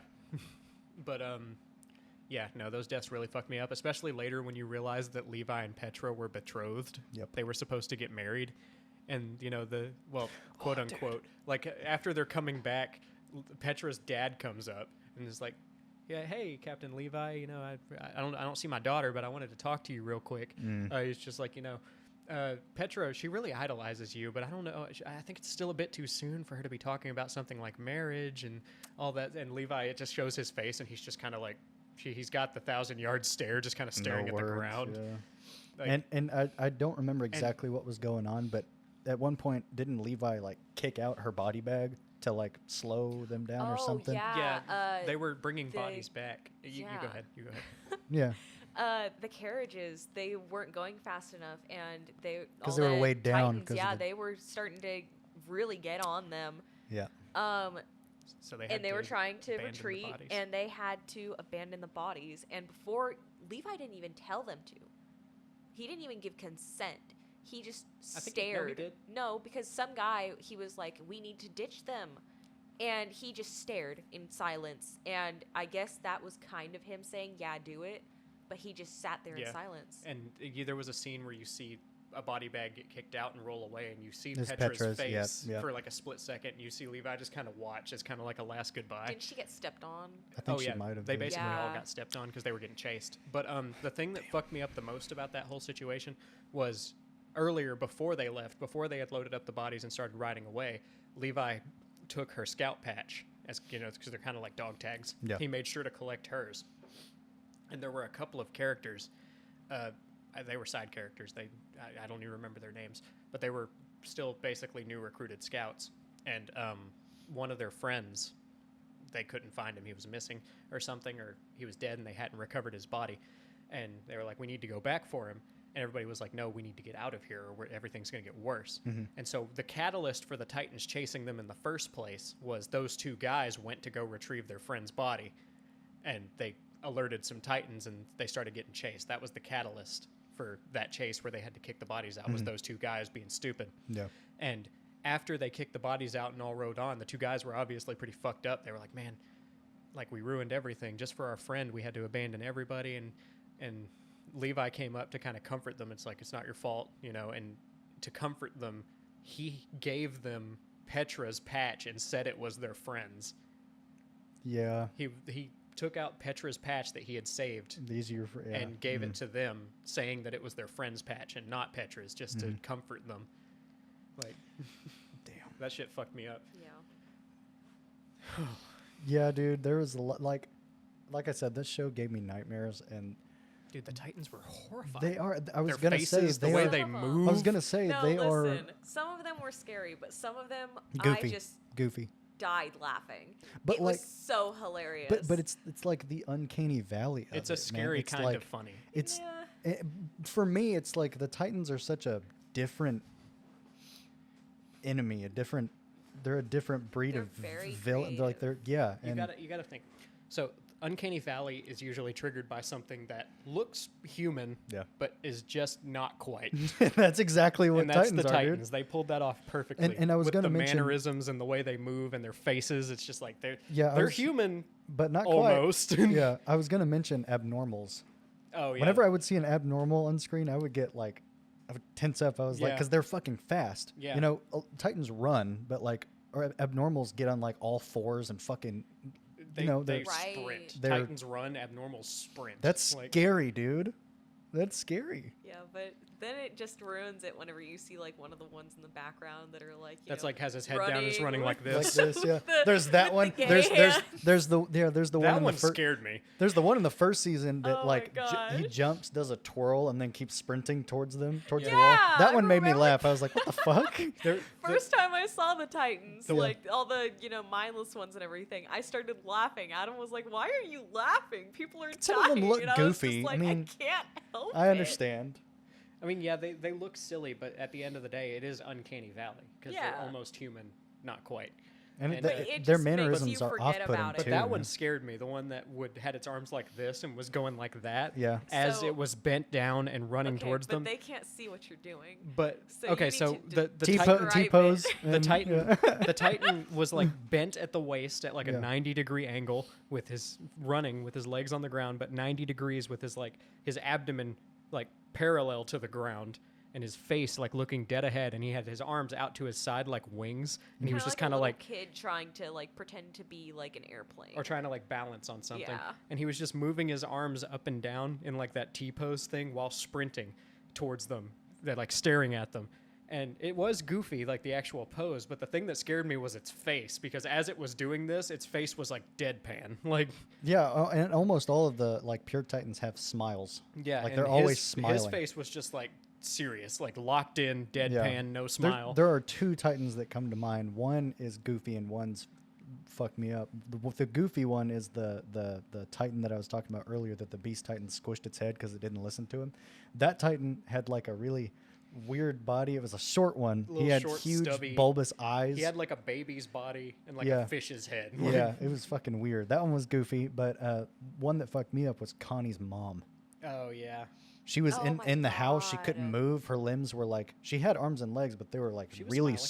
small. She was smiling. They didn't. She had arms and legs, but they were small. Oh yeah. She had like. She little couldn't baby move. She was limbs. in. She was like, she crushed their home. She was just laying on her back in the house, and her head was like, It was looking like back. she kind of partially turned into a Titan, but not quite. yeah, her rib cage was open too. Yeah.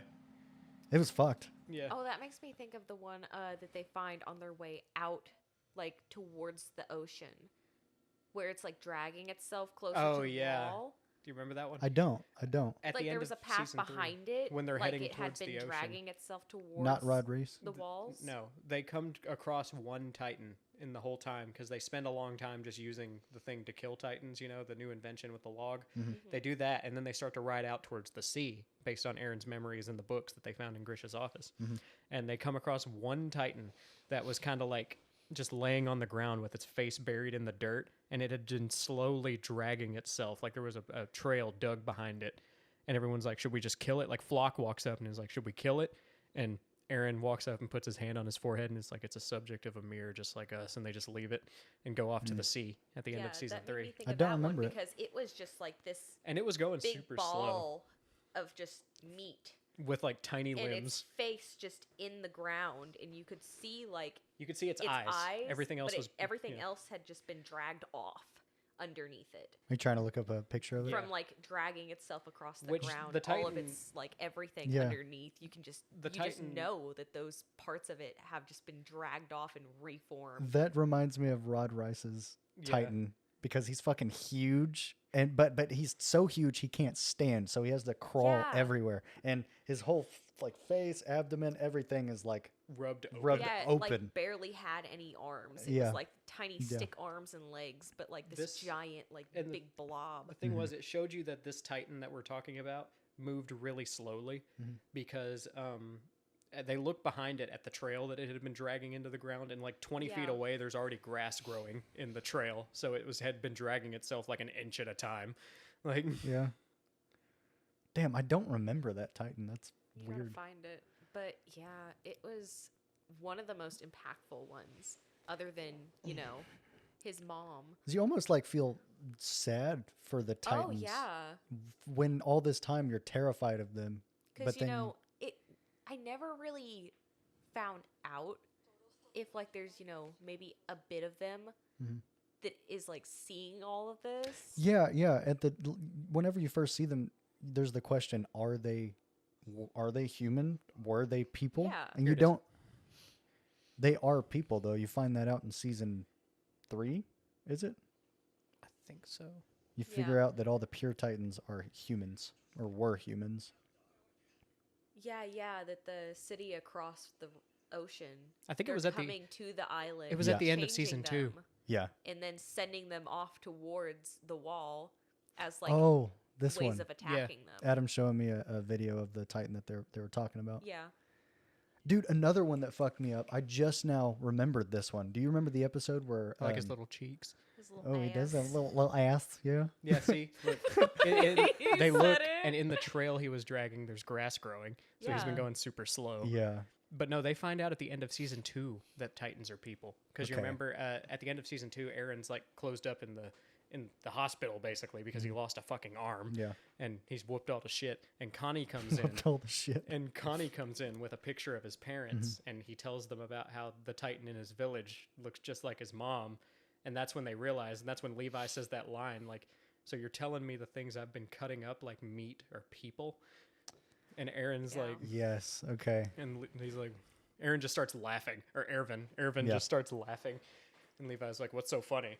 He's like, oh, nothing much. I just feel like we've taken one more step towards the truth. Yeah. It really makes me wonder though. The one that was dragging itself, we don't know how old that was. So guess they it don't could have age in been Titan dragging- form. No, they don't.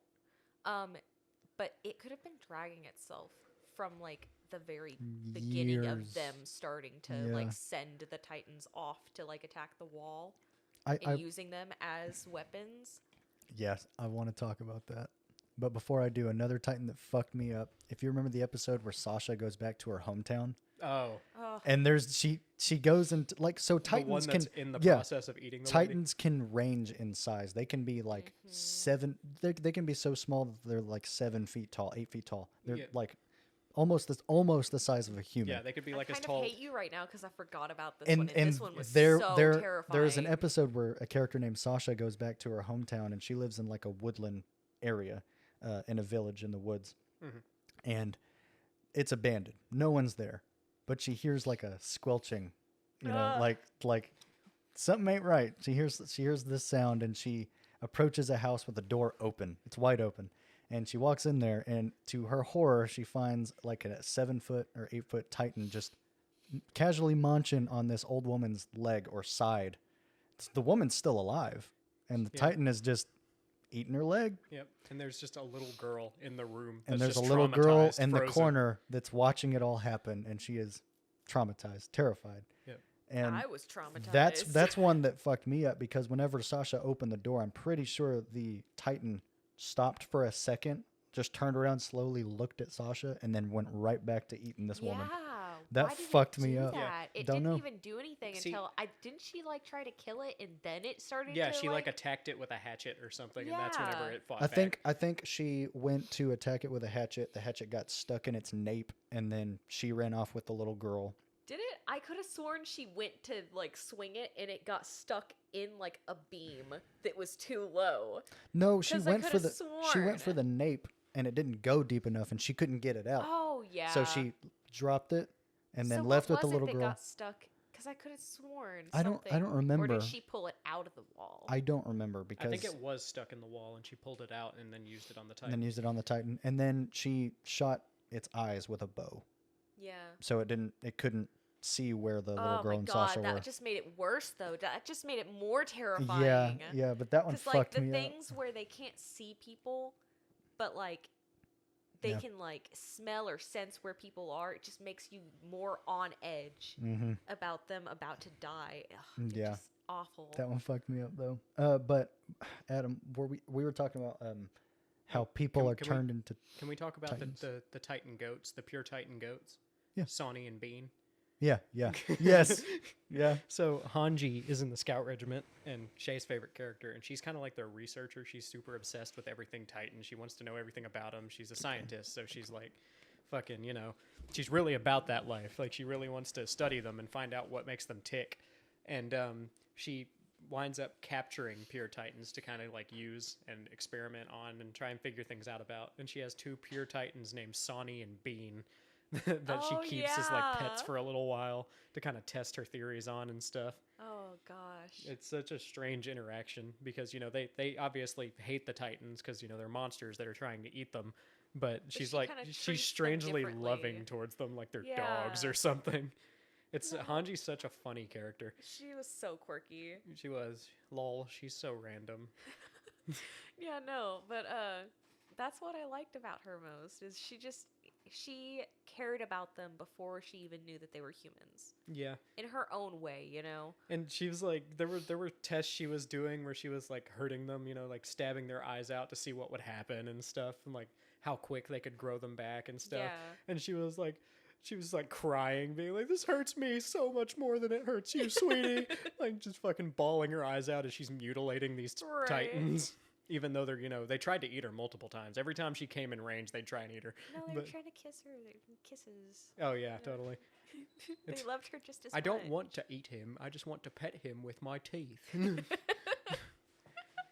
Yeah, but, But you yeah, know, Hanji- she cared she even was before like- she knew that they were Yeah, humans. she was like motherly towards them and treated them like, loving pets, like dogs. But she also, Yeah, whenever I first saw that scene with those Titans that she captured, I thought she was crazy, but I was like, yeah, in the name of research, I get it. But she actually cares for the Titans, like they're this hurts me so much Yep. more than it hurts Yeah. you. Right. And she's like shoving a pike in their eyeball. like- Yeah. Yeah. If anything, I feel like she started to care less about them, about, them. How do I word this? I feel like she started to, tamper with them less, but also care less about their well being when she found out they were humans. yeah. So, like, because she killed them faster once she found out they were I mean- humans, but she also, didn't really mind killing them as much. I mean, yeah, it's She a just got live or die used to it situation. after. But at the same time, as the show went on, they found out more and more about how Titans worked. Yeah. So she didn't really have to experiment anymore because she knew everything, like how they worked, what they did, who they were. Have we I talked wonder how about? deep that hit everyone after, they found out that everyone would be turned back into humans, like at the very end. I wonder how fucking hard that hit everyone. They Yeah. never really showed that No, they didn't. because they knew that they were killing people at some point, but they didn't know that they could be turned back. True. So they never really showed how hard that hit them. Have we talked about how Titans are made?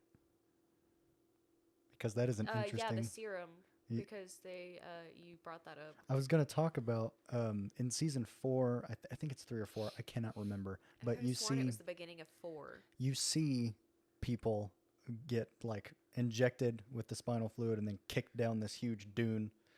And That's then- the end of season 3. Like So- the last couple episodes. Is Of there- season Let's three. let's talk about I let's could've talk about that. sworn it was the beginning of season 4 because that's when they really started to transition into showing life on They showed out in the actual world. after they went into the basement at the end of season 3. There was an episode or two whenever they were showing, like, that's when you find out the big reveal about Grisha and who exactly he was Yeah. and where he was from, and you got to see Oh, like some of his yeah. life as a kid, like Yeah. in Marley. And those episodes were where you saw some people, like we had seen people get turned into Titans up to that point Mm-hmm. through this magical serum, But this is like but where we the didn't know bulk. we didn't know of the anything Titans about the come. serum. We just knew that there was an injection. It had this weird liquid in it, and if you injected it into somebody's usually spine, it turned them into a Titan.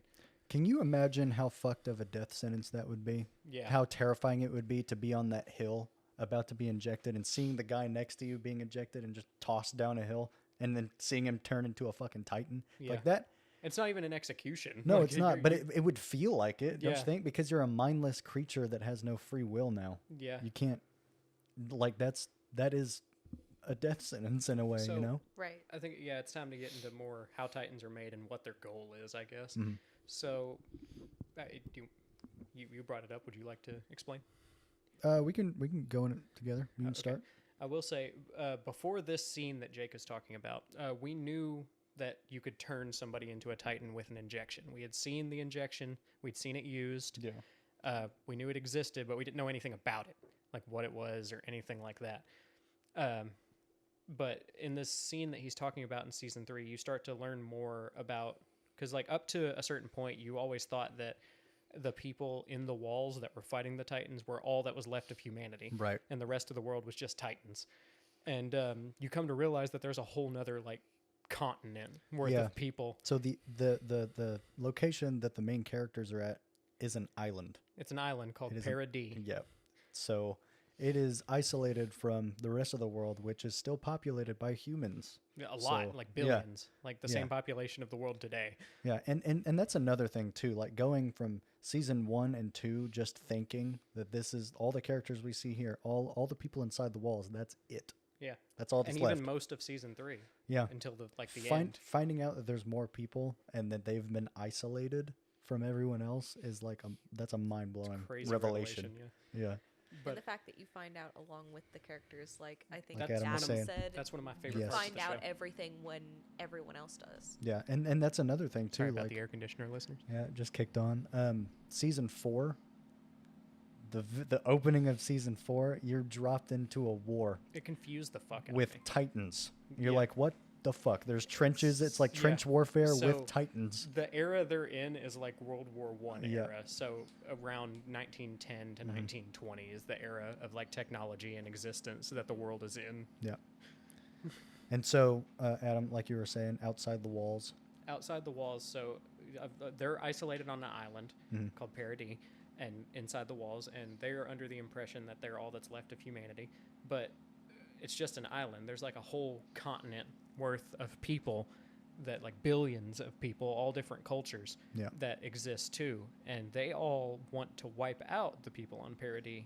So what we figure out is that there is a race of people called Eldians, and they are people who are, they can turn into Titans, Mhm. to keep it simple, fairly simple, Yeah. due to a whole thing with the founder Amir and all Mhm. this stuff.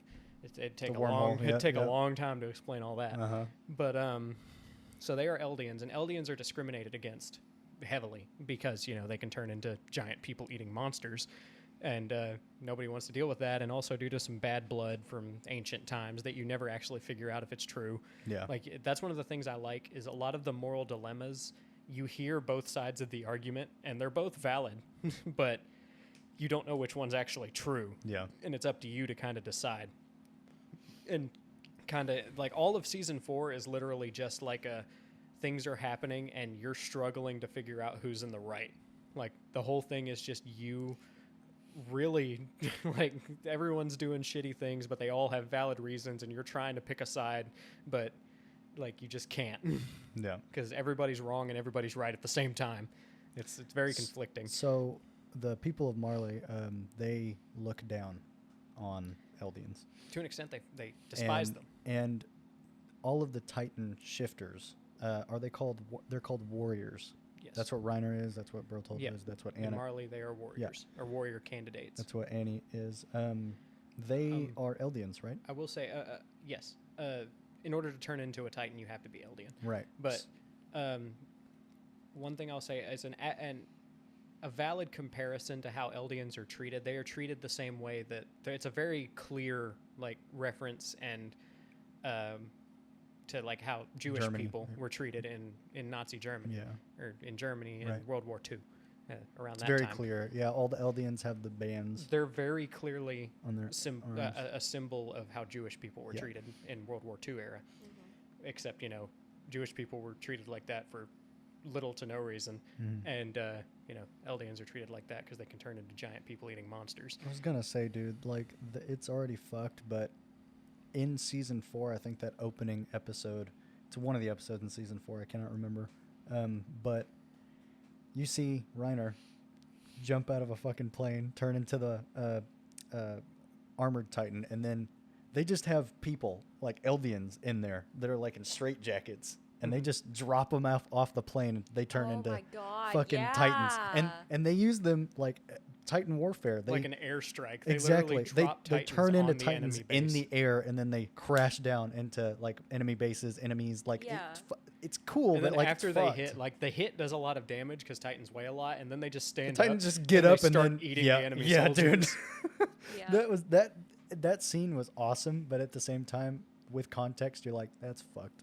Yeah. See, that's when I really realized, like, yeah, when they started to show that they were, bringing people over to the island and turning them and then setting them loose there, that's when I was like, oh, yeah, they're doing that as, like, punishment. But when they started to drop them from the plane and, like, use them as weapons, I was like, oh. Also, those Eldians in the plane are in straitjackets, and I'm pretty sure they're Yeah. sedated. Like, Yeah. Yeah. Usually, a lot of the time when it No, comes... because there was one that was yelling on the Was he window. yelling? Yeah. Okay, then never mind. Usually, a lot of the time, a lot of them were smiling, which is kind of weird. Yeah. A lot of the time, Eldians that they used for war like that, they volunteered specifically to, let their family have better treatment in the horrible, like, internment zones that Marley kept Eldians Are you talking in. about the warriors? Both the warriors and I think the Eldians that were No, used as the pure ones that were Titans. used as pure Titans, They didn't have a choice, I don't think. They were arrested for random reasons, just so that they could, like, any excuse to use them as weapons and, like, turn them and, make them that. Fair They would do that. And I mean, like the people that were warrior candidates, they were like that was an honor Yeah. to be a warrior. And And what to happens fight is and if you die for Marley. become a warrior as an Eldian, you essentially get one of the what are they called? One of the Titan shifters. What you get to become a Titan shifter, which means you can turn into a Titan that has abilities, and your lifespan is shortened by 13 years, I think, or in It's 13 shortened years. to 13 years. 13 13 years years. after the day Yeah. you inherit the Titan, you will die. Also, you want to know something cool? Hmm. This will be our 13th episode. Really? Yeah. That's actually Unplanned. Really 13 cool. episodes after we started the podcast, it will die. Yep. Um, Well, It's been fun. I'd say knock on wood, but I can't find any. Gotcha. It'll happen. Oh, yeah. I'm knocking on my cock. Oh, I can see your moose knuckle. It's been there. No, listen. It's been there the whole time, Hey, and I've just hey. I been just like, looked down. hey, fucking goddamn. hey, What? knock Oh, the wood of the chair? off the couch. We were making fun of your dick real quick. Don't do that. He's shy. Obviously not. But He's been there the whole session. I did think that the premise of being a Titan a warrior was cool. Like they have their own culture over there. it was, but at the same time, it's like literally Marley being like, okay, so your family. That's a will- death sentence. Your family I mean, will always be in hellish conditions, but we'll treat them a little better if you come die for us. and it is a death sentence. It is. Like as soon as you become a shifter, You're dead in 13, in 13 years, that's Right. it. If you don't die before that. Did we ever see a person die like from the 13-year span? No, but because- Reiner was going to, Well, a lot of them. and so they were getting the other guy that was Falco's brother. I think? Falco's brother. They Mhm. were getting him ready to take over the Armored Titan. Yeah. Or was it the Jaw Titan? Gilliard. He was supposed to take over one of them. No, he was supposed to get the Armored I Titan. think it was armored. Yeah.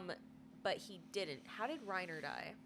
Reiner did not lived. die. Didn't He survived the entire show. Oh, so he was supposed to die. So here's how it Crazy. works. Okay, so first things first, I'll explain a little bit of what the Titan shifters are. Mhm. So, in the beginning, Before time. long before time began, there was Ninjago. Wait, so we're just wait. So is this gonna explain? It's gonna go into lead it. into it. So Okay. we need to kind of explain what the Titan shifters are. Yep. So all Eldians can turn into Titans based on a power that was inherited by their ancestor, which is her name was Ymir, and she's the founder. She's the first Titan, Mhm. and the reason that the whole curse of the 13-year thing exists is because Ymir died 13 years after she, became a Titan, just by she was killed. So, and since no Titan can surpass the founder, all Titan shifters die after 13 years. That's why they die 13 years later. So, Ymir became a Titan, and after she was killed, the king she served had a lot of her people basically partake of her body and eat it so that they wouldn't lose the power of the Titan, so they could keep their power. And her body wound up being eaten by, I think, 9 different people, which divided the Titan's power into 9 different Titan shifters. shifters, and that all had different abilities, different traits of the original Titan. So the 9 shifters are the founding Titan, who can control all other Titans and is basically the big boss in charge. Mhm. And then you have the Warhammer, which can create things out of Its with the Titan body, abilities, it yeah. can create all kinds of shit, different Yeah, weapons and spikes. a little side tangent there. With all other Titan shifters, the host is in the nape of the neck. Yeah. But for the Since Warhammer, the Warhammer can create things, it can. it has be a little anywhere. separate cocoon, but it's attached to That's its what body. that's what it chose to do. The Yeah. Warhammer can put itself anywhere, Gotcha. but that's what it chose. Yeah. So you have the found. I'm not going to go into super detail Mm-hmm. on all of them, but you have the founder who's in charge, and then you have the Warhammer who has that ability, and then you have the Attack Titan, which its special ability Clairvoyance. It's clairvoyance. It can see the memories of its past and future inheritors, and it's Beast. just kind of like a badass Titan. Then you have the Beast Titan, which looks kind of like a monkey, Yeah. or it can look It like va- different animals. It varies. Because the shifters, their Titan form takes attributes from their personality, Yeah. and So the beast can be a lot of different Yeah. animals, but it's a very animal-like Titan. And then you have the armored Titan, which has a layer of hardened armor over its whole body. And then you have the colossal Titan, which is the biggest one. It's way bigger than all the other Titans. All the other Titans range from probably about 10 meters tall, and the colossal's 50 meters tall. that's about all it has is big, right? Yeah, it's really big. And whenever it transforms, when all Titans transform, there's an explosion. It's like a mini nuke. But with the colossal, since it's so big, it's like a nuke. Then you have the jaw Titan, which is a little, almost quadrupedal Titan that it can walk upright, but it's kind of swings. It's very Yeah. agile and has a big mouth, hence the name jaw. Yeah. And it can just kind of swing around, jump around, and it's super agile. And then you have the cart Titan, which is the Titan that can stay in its Titan form the longest, and it is full quadrupedal. It's a quadruped, and it's also one of the few Titans that can talk. Yeah. With, Isn't it just the Beast Titan and the Cart Titan? I think so. I think those are the only 2 Titans I've Peak heard doesn't talk a Yeah. lot though in her Titan form. Yeah, you hear her say a few things. I Well, mean, she season starts. 4, She starts to quite talk a bit. lot in the 4th In season. season 3, though, she only talks once or twice. Right. I think once. Yeah. And then what's the last one? What? The female Titan. Female Titan. Yeah. And those are the 9. And the female Titan is just she has hardening. But Yeah, don't she- all Titans do? She can move her hardening, and she can control it. Yeah, Like she where doesn't it have is. hardening everywhere, but she And kinda can't control it. she attract different Titans by yelling? Mhm. Annie did that. Yeah. But I don't know. I don't know if that was just like her screaming I and feel then like the that Titans was heard just, it. Yeah, them. It's not like Zeke's Beast Titan where he can like command them. Yeah. You know. No. But But those are the 9, and that's where it started. Was the founder was she she was killed? She was eaten by 9 people, so they could retain the power of the Titans to keep Yeah. their power for the Eldians, and it was split into 9 different shifters. it's such a interesting plot, dude. It's I so mean, different. it It's worked. awesome. It does. Yeah, man. It's cool. And I how they think the coolest part was, well, I'll let you finish what you're saying. and how they work is if somebody who has one of the Titan shifters dies of natural causes, Mm-hmm. a random Eldian will just inherit that Titan's abilities. By eating When the it's person. like it'll right? be no. If they die of natural causes, Oh yeah. yeah, like if they just die, then the power just goes to a random baby Eldian, I think, or something like that. Or Oh, just without its control. or just a random Eldian, I forget. Is it does- just random? the power just Anyone. the any power just Eldian. leaves that person's corpse Oh. if they die of natural causes and just Okay, goes into okay. a random Eldian. Gotcha. But most of the time, obviously you want to keep that power somewhere where you can control it. Mm-hmm. So most of the time when it came to the warrior candidates, after their 13 years was basically up, like within the last, couple years of their life, they would start to train somebody else to take the Titan. Yeah. And then they would inject them, turn them into a pure Titan. And how the power is passed is if a pure Titan eats A a shifter. Titan shifter, like just the person without being shifted, It gets the ability. it inherits the abilities and it can change back into a person who has the ability to turn into a Titan now Yep. and can control their Titan and isn't just basically a mindless zombie. Yeah. And I think that's interesting because you find out because the pure Titans, which are just Eldians that have been turned into Titans and just kind of mindlessly wander and eat things, and they can't shift and they don't have any like thing going on in their head. Yeah. That is the reason that they just kind of wander around and eat people, is because they're hoping that eventually they'll get a eat a shifter. Titan shifter. Okay. And they can I didn't know they that. can get their sentience back. It's like their subconscious trying to regain itself. Okay. Okay. That's the reason that they just kind of wander and eat people, is because they're hoping that they'll just randomly eat a Titan shifter at some point. Okay. Yes. Yeah. And that's cool as shit. That is cool as shit. I did not know that. didn't? No. I'm glad I didn't. taught you something. Yeah, man. Yeah, that is their motivation. That is why they just eat people, because we find out they don't eat for sustenance. Right. They Like, don't need they, to. have after they eat a stomachs or bunch of anything. people, they just go and throw them up They somewhere. throw them up. Yeah. Yep. So they aren't eating for like nutrition. They get their energy from the sun, like plants. Oh yeah, they are. Yeah. Yeah.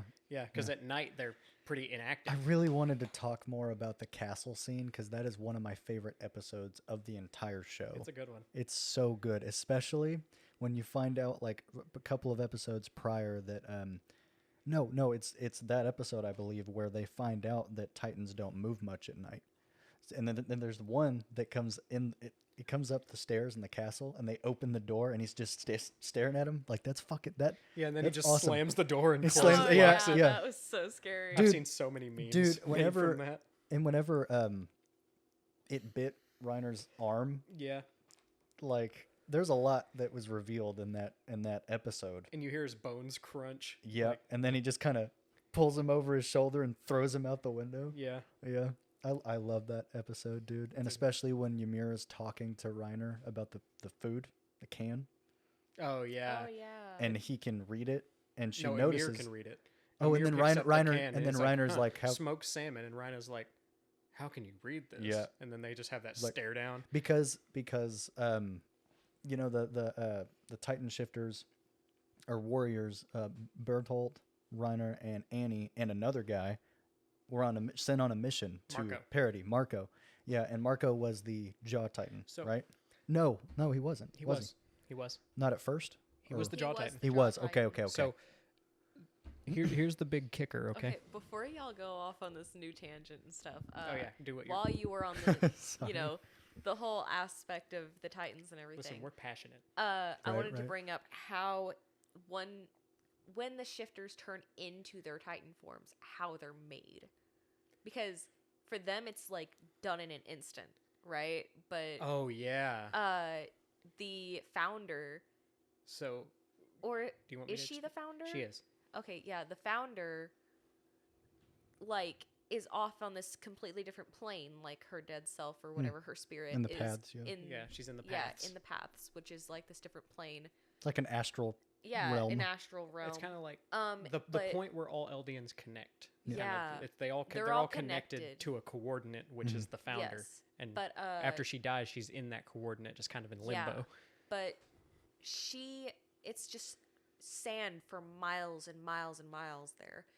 And it reveals that every time that they change into a Titan, she builds them out of I the didn't sand. catch that. Yeah, like She the makes scene. them, and it's a different time. Like time works differently there. So over the course of hundreds of years, she builds these Titan forms Out for of them. sand and water. So like when they change, it's just an instant for them and a flash of light. Fucking cool. But she's building them Yeah. So she constantly built for hundreds of years. every Titan that has ever shifted, all the colossals for the rumbling, the walls. Every time a Titan hardens, every time the Warhammer makes something, it is Emir in the paths building it out of sand for eons, thousands, millions of years That is in awesome. her That's time. crazy. Yeah, that is cool. Because like You it's didn't know that? No, I It's- didn't. it- Like, cause I saw saw her. the I saw scene. her building, yeah. but I didn't. I didn't It's connect it. because I didn't. she was a slave to King Fritz, even in Yeah. death. So she just kept serving him by keeping on building his Titan army. Yeah. Damn. Yeah, So yeah, time works differently there, and she just for hundreds of years, her whole thousands, entire probably life millions there, for her. millions upon billions of years, she just that's all she did. Was- She just constantly, out of just grains of sand, built each and All of every those time. Titans. Yeah. And that also reminded me of earlier we mentioned that Because you the- saw her rebuilding Zeke's yes, body yes, for him. I didn't catch it. I Yeah. didn't catch it. It just flew over my head. But Even anytime like after their arms and legs got cut off and shit, Mhm. anytime that they grew back, that was her rebuilding them. that's by fucking hand. awesome, dude. Yeah. But if you remember earlier, we were talking about the main characters being surrounded by huge walls. You find out later in the show that the walls are made of titans. Colossal Titans. Colossal Thousands Oh Titans. my of them. god. And that fucked reveal me is up. like, that is insane also. Because I think in season, is it 2, they see the face of a titan on the wall. And they're like, why the Yeah. fuck is there a titan on the That's wall? the very end of season 1 Yeah. that you see it. At the end of season 1, after everything's wrapped up, if you remember, like Annie tried to climb out of the wall and she broke a piece of Yeah. it with her hand. Mhm. And, it's just like a crumbled piece of wall. And then the credits roll, the season's over, but there's a post-credit scene where it pans back up to that wall and You then see a face. it crumbles away and you see the Titan's face and then it ends. And That- you don't learn more until the first episode of season 2 when That's everyone's another. like, what is that? That's another reveal too, dude. Like, why the fuck are titans in the walls? They're in the fucking. Yeah, they're in the that walls. baffled- They're in the goddamn walls.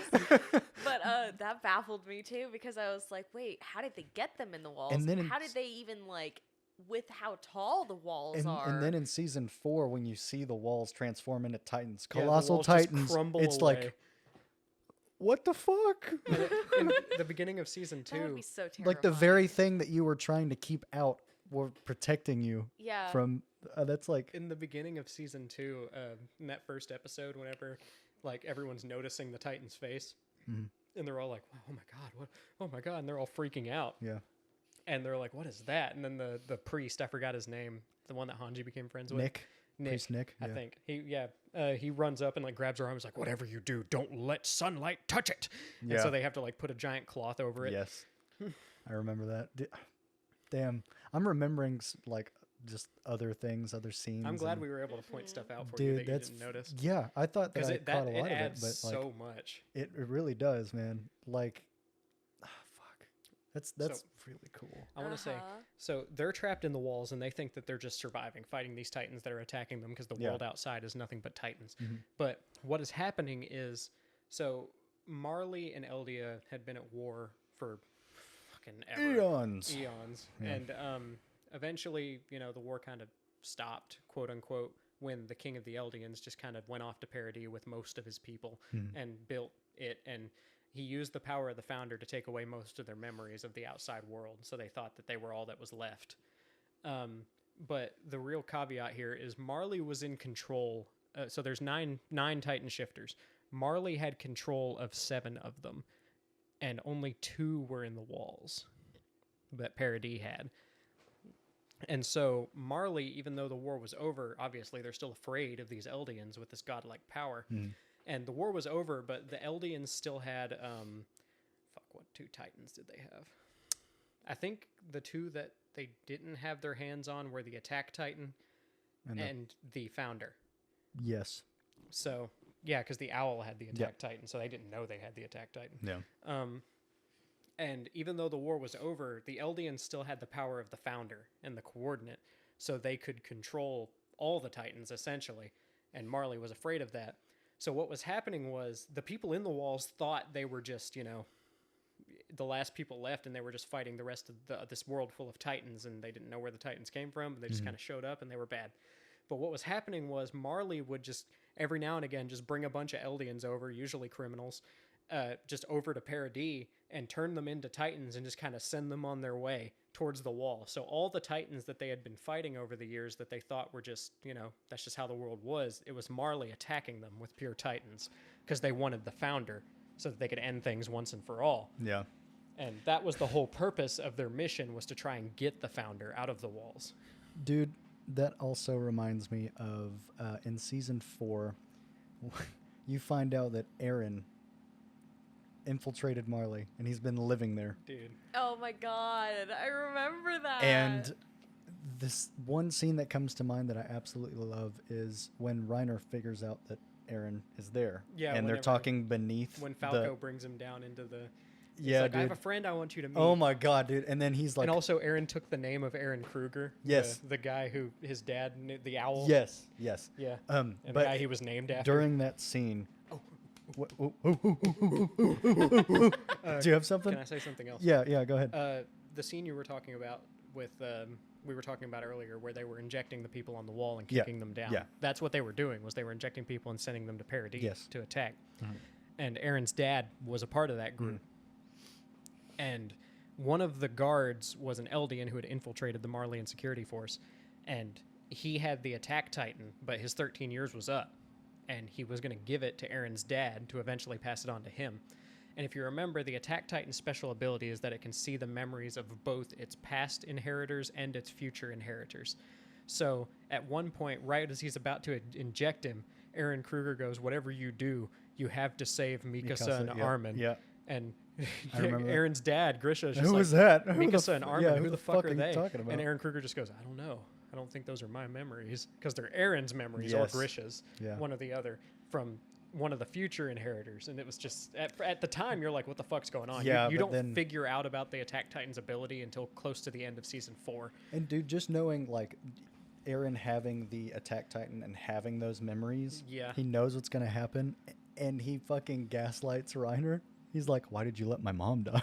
Even though he's the yeah, one he's who the let his one that mom did die. it. And then that scene where he bites his hand or cuts it, I can't remember, but he just explodes out of the ground and fucking eats a Tiber. Yeah, Tiber. Yeah, dude, I love that scene. It was so fucking cold. It was like, it was cold as shit. Damn. And he was like, he didn't give a shit about Falco either. He was just like, Reiner. He forgives him. He's like, "Reiner, you were just a kid. What could you have done?" Yeah. It's like, you were just sent forth to just do your thing. Yeah. He was like, "Well, what are you gonna do now, Aaron?" He's like, "I'll keep moving forward until I kill my enemies." And then he just transforms and kills a bunch of people.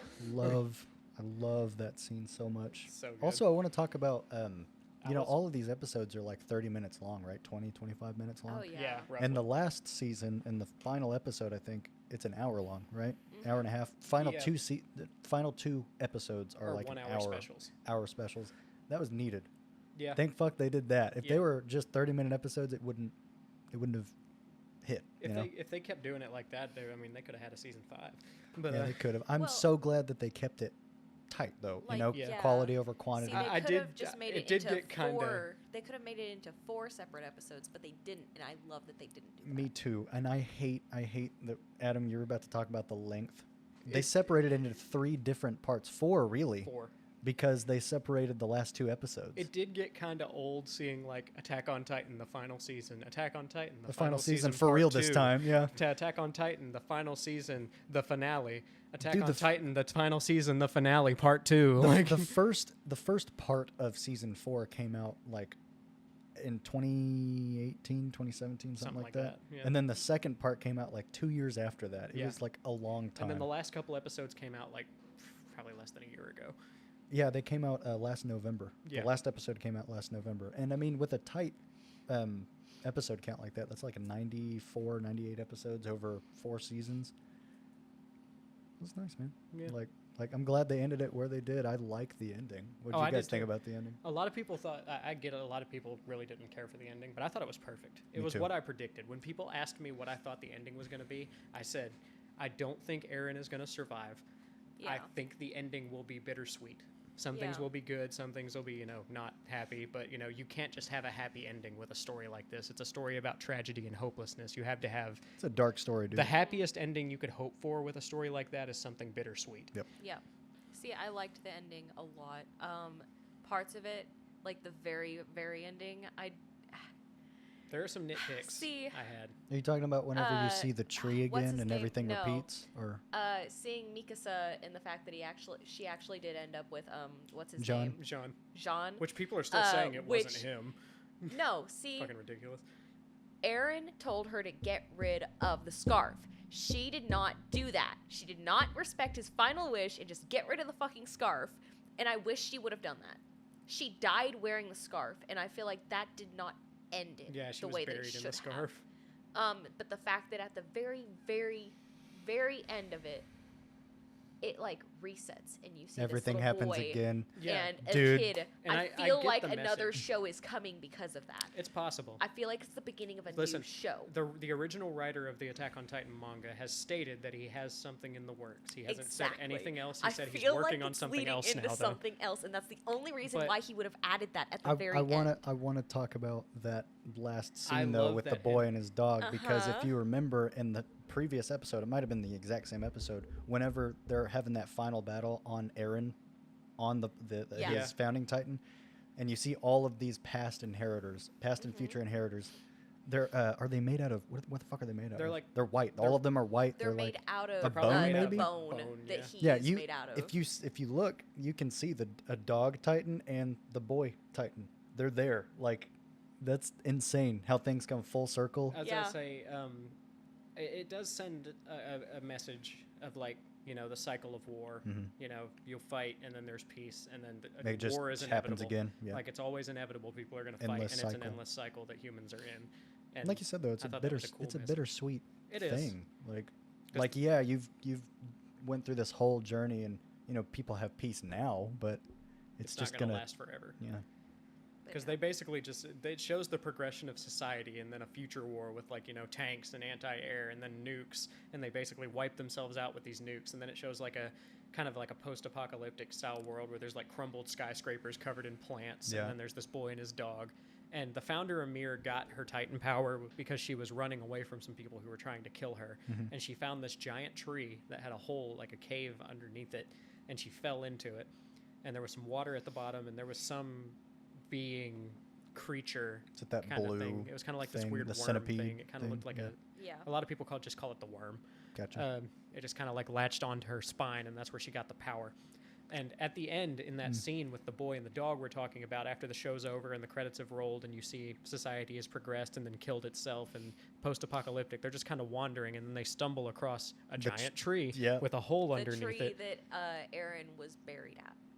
Yeah, I think it is the same And tree. the It is tree- because you see his like crumbled And Aaron- tombstone kind of Aaron inside was the roots. connected And- to the founder when Yeah. he died. And the tree that is in the very first scene of the very first Yep. episode where Aaron wakes up. Like Yep. it all comes full circle and it's Yep. awesome. It is. And I wanted to so talk about- I think that's where the show's going. I think that I love a stories that new loop. show Me is too. going to come from that. I would like that. I just don't know where it would go because it seems like when you have a story like this where characters have that clairvoyance, they can see the past and future, and it's kind of prophesized everything's Yeah. going to happen. Like, where could you go from there? Exactly. Besides the same story, I guess. If it's just going to repeat itself, what would be, A prequel. maybe. See, I Kind of. like the I like the ending. I like that stories, really good stories like this. I like when they end and they don't just like overstay their welcome. I will say I am not a huge fan of time travel or like prophecies in stories. Me neither. But the way that they did it Yeah. was like the story is so rich and fleshed out. It's different. You know, it's an exception. I think how they did it was really nice. I think it worked because did. a lot of the time dealing with things like time travel and prophecy and people being able to see the future, it's just like a conduit for the story to get really convoluted and hard to understand. Yep. And Attack on Titan from the get-go was pretty convoluted and hard to understand, but that was by design. It was That was the supposed point, it was yes. supposed to be cryptic and mysterious, Yeah. and it pulled it off. And It wouldn't have had that mystique. the way that otherwise. they People wouldn't did have- the future stuff, like, yeah, it caused a few like little minor, like, you could look at it and be like, well, that doesn't really work. That's kind of a plot hole. or But retcon. it at the end of the day, I was still able to fully comprehend exactly what was going on, because that tends to be the pitfall for stories that involve stuff like that, is that you just get to a point where you just don't know what's fucking going on anymore. It's also one of those shows for me that I can go back to endlessly. Like I still go back to it like at least once every year, and I mean it's such a fun rewatch because of context. Yep. Because of perspective. It's like you It's pick like- up on different things every single time you watch it. You spend the first season and a half with a few characters that you think are friends, and they wind up being the enemy undercover. We've talked about them. There's Annie, Reiner, and Bertold. Yep. And they're undercover enemies, basically, that have infiltrated their ranks. Mhm. And for the first season and a half, they're just friends, you know? You don't really have too many reasons to suspect them most of the time. Like, every now and again, they do some suspicious shit, but you don't have any, like, context to understand it. But after you finish the show, on the rewatch, you catch them doing things where it's like, oh my god. Like in the tower scene we were just talking about, where Yep. they're surrounded in the tower and they're getting attacked at night in season 2.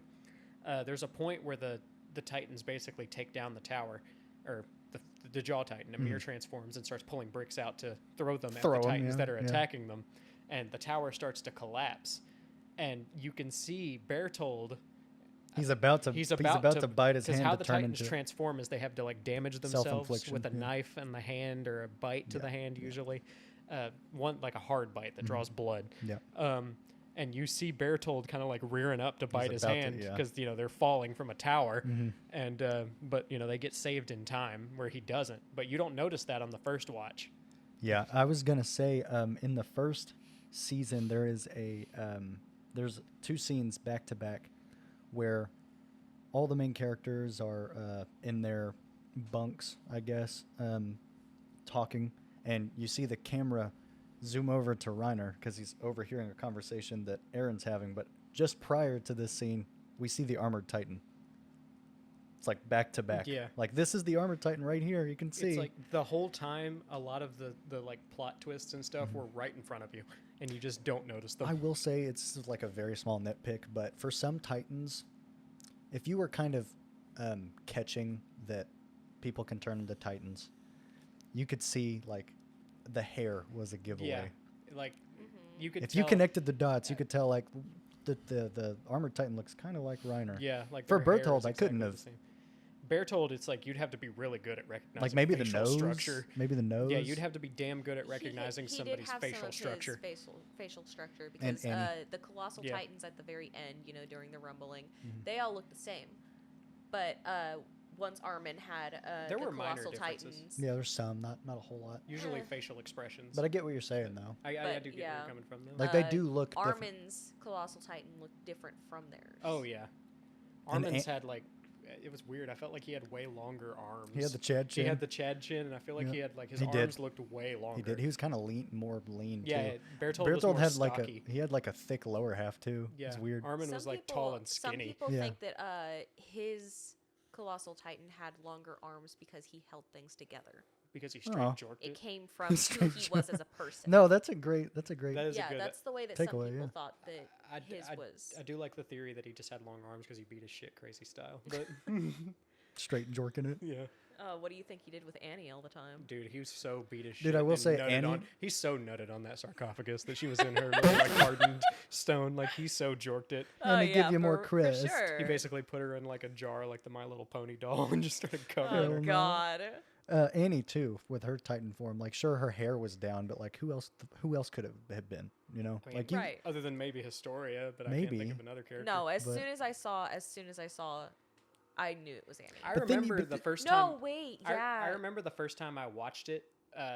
I kind of had like a weird sneaking suspicion that it was Annie, Mm-hmm. just because of the way that it was. I was like, that's got to be Annie. But then there was like a misleading part where it's like she was just fighting them like out in the woods. Yeah. In the woods.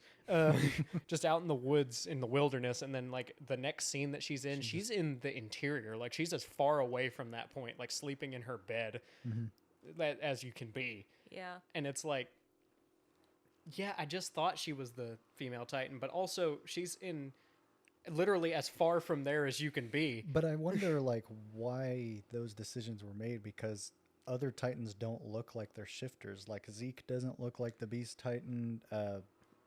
Ymir doesn't look like the Jaw Titan, really. Aaron didn't really look Aaron like his Titan, doesn't- other than the eyes. Yeah, The eyes were really the only giveaway for me. yeah. Like And then those, those those eyes were Aaron's. Like, and then they started showing fighting styles. That's kind of how they Yeah. hinted towards who Yeah. the shifters were. I said that I knew that it was Annie, but now that I think about it, I remember that I had seen a spoiler clip Yeah. online, but like the comments wouldn't let it be a spoiler clip, so they were all like, "Oh, it was Armin's mom. It's Armin's mom." Annie, Huh. like her Titan. And so I was like, "Okay, yeah, so I know who this Titan is now. That sucks." But I'm not done talking. sorry. Fuck off. Sorry. No. But My bad, my bad. Damn, they're like right outside the window now. yeah, they really are. Sorry, but, listeners.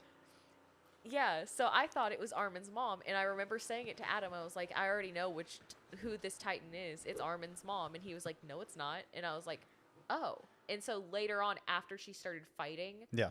that's when I was like, oh, it's Annie. Yeah, I that's like one of my only nitpicks of the show is like the choices that they made for the shifters, because it seems almost like too obvious. Yeah. Thinking But back, at the like, same time, it's like, yeah, it's obvious, but a lot of people don't notice because there's Right. just so much stuff happening in the show. That's like, true. Your brain's always getting pulled in so many different directions, and you're Yep. trying to wrap your head around a mystery. You almost don't have time to even comprehend that is a perfect what way. this Titan is. That is a perfect Especially way. in the beginning with the Colossal and the Armored. Like, you don't even know that people can turn into Titans Right. and control them. Like, yeah, they seem more intelligent than the Titans around them. Yeah. But you don't know that. So What you just said though is a perfect way. yeah, you're too busy trying to comprehend everything about the situation Yeah. that you're not even worried about some of the side shit. So you usually don't catch it. That's season 3 in a nutshell. Season 3 sends so much at you, dude. It does. And it has like there's two distinct halves of that Oh season. yeah, it literally One has with Kenny in the underground, and then the other one with Rod Reese. It and that whole literally thing. has 2 different intros and everything. It's Yeah. like season 3 part 1 and Yeah. season 3 part 2. Like Yeah. Adam wouldn't let me watch the intros whenever we started watching it together. Why not? because He they would- have because They do have giveaways, spoilers. They do have spoilers, So yeah. he would like skip them and not let me watch them. And I was like, well, did you watch them when you watched the show for the first time? Yeah, but How's he that didn't know. He didn't know fair? it first, and I guess you wouldn't either. But you know, I don't know. I was But just then, I was like, too paranoid yeah. because Shay was like trying to I find was the thing. like She was really, really I'm detective really mode. good at figuring out what happens in And things. so yeah, Like I had already known like before I started watching that Reiner was gonna be one of the Titans because spoilers and stuff. damn, that's Like one that of was my a favorite very reveals. popular scene going Yeah. around. yeah. But other than that, nothing was spoiled for me. I was gonna say, oh, fuck, what was I gonna say a bit ago? One of my favorite scenes in the whole show, and one that really gave me goosebumps, is throughout the whole show, Annie's always pretty like stoic. She like never smiles, never like she never smiles ever. So she definitely never laughs. Yeah. And then towards the end of season 1, like the third to last episode or something, Armin, he's like a really smart guy, and he's really a really good tactician, and Yep. he's the one that kind of figures out that Annie is the Colossal, or not the Colossal, the female Titan Yep. that attacked them on their last mission. Yeah. And they have a whole plan to try and like capture her, and Annie's also really good at what she does, and she's not dumb either. Yeah. And so they get to that final point, and they're trying to like trap her. They're literally on the precipice of luring her into the trap, and it all falls apart. And I forget exactly what he's like. Annie, I know you're a good person, or something like that. And like they really, at that point, she knows that they're trying to catch her, and she just like starts laughing, like breaks maniacally down. and Yeah. it's such a fucking, it gave me goosebumps because Annie was such a serious stoic character, and out of nowhere she's just cackling like a maniac. Yeah. Some of the reveals came from The voice Armin, actors fucking actually. killed it. I Yeah. will say most of the time I watch anime in sub because a lot of the time I Mid, find yeah. a lot of the Mid. time I find dub kind of cringe Mm-hmm. because you know No, dude, everybody in Attack on Titan, they the dub. I like the dub of Attack The on dub Titan is a way W, better than the dude. sub. yeah. That's one of the few animes where I can say that. Yeah. I feel like I'm gonna get attacked if I say this, but it's not really my problem. I don't like watching sub versions of animes. It's fair. Because Some people don't like to no, read. listen, I cannot read as fast as other people, and it's either I read what they're saying or I watch the show. Yep. Especially I can't do both. Yeah, both. I understand. So like Especially we with do the Attack on sub, Titan. we do the sub for Demon Slayer. Mm-hmm. And I'm just sitting because there's so much going on in Demon Slayer. Yeah. So I'm just sitting here like I'm trying to catch up. What Oh, do I do? I cannot watch the dub for something like Demon Slayer. Any See, that's what- I shonen anime can't. I like have Demon to. Slayer or fucking what's that? Naruto's a I good can't keep Yeah. up. So either I'm Shonen like watching them, Naruto. what's going on on screen, or I'm listening and following along with the story. Yeah. I can't handle dubs in like shonen animes like Demon Slayer, where Mhm. it's like I just can't handle it. It's cringe. Fair Like, enough. at least with the sub, like yeah, in Japanese, like by their standards, it's cringe to them too, most Yeah. of the time because it's made for a younger audience. Mhm. But to us English speakers, it's not as cringe if we hear it in a different language. but Yeah. but I'm also a really quick reader, and with something like Attack on Titan, if you had to watch the sub, like you have to be paying attention to what they're saying and what's happening at the same time. Like you always have to know everything because Gotta you'll multitask for miss sure. or you'll miss Yep. everything Mm-hmm. because there's just so many layers to like everything they say and everything that's happening on the screen. There's just shit happening on both fronts, and it would be so hard to watch it in sub and catch everything I agree. unless you were just like I'm the fastest reader on the planet. Yeah. Yeah, see, that's how you feel about the subtitles and stuff for Attack on Titan. That's how I feel watching every other anime in sub. Fair. So now you understand. Kind of. No, That's no. why I prefer animes that are like, Studio Ghibli and stuff, because they're just done in English Mhm. pretty well. And, Yeah.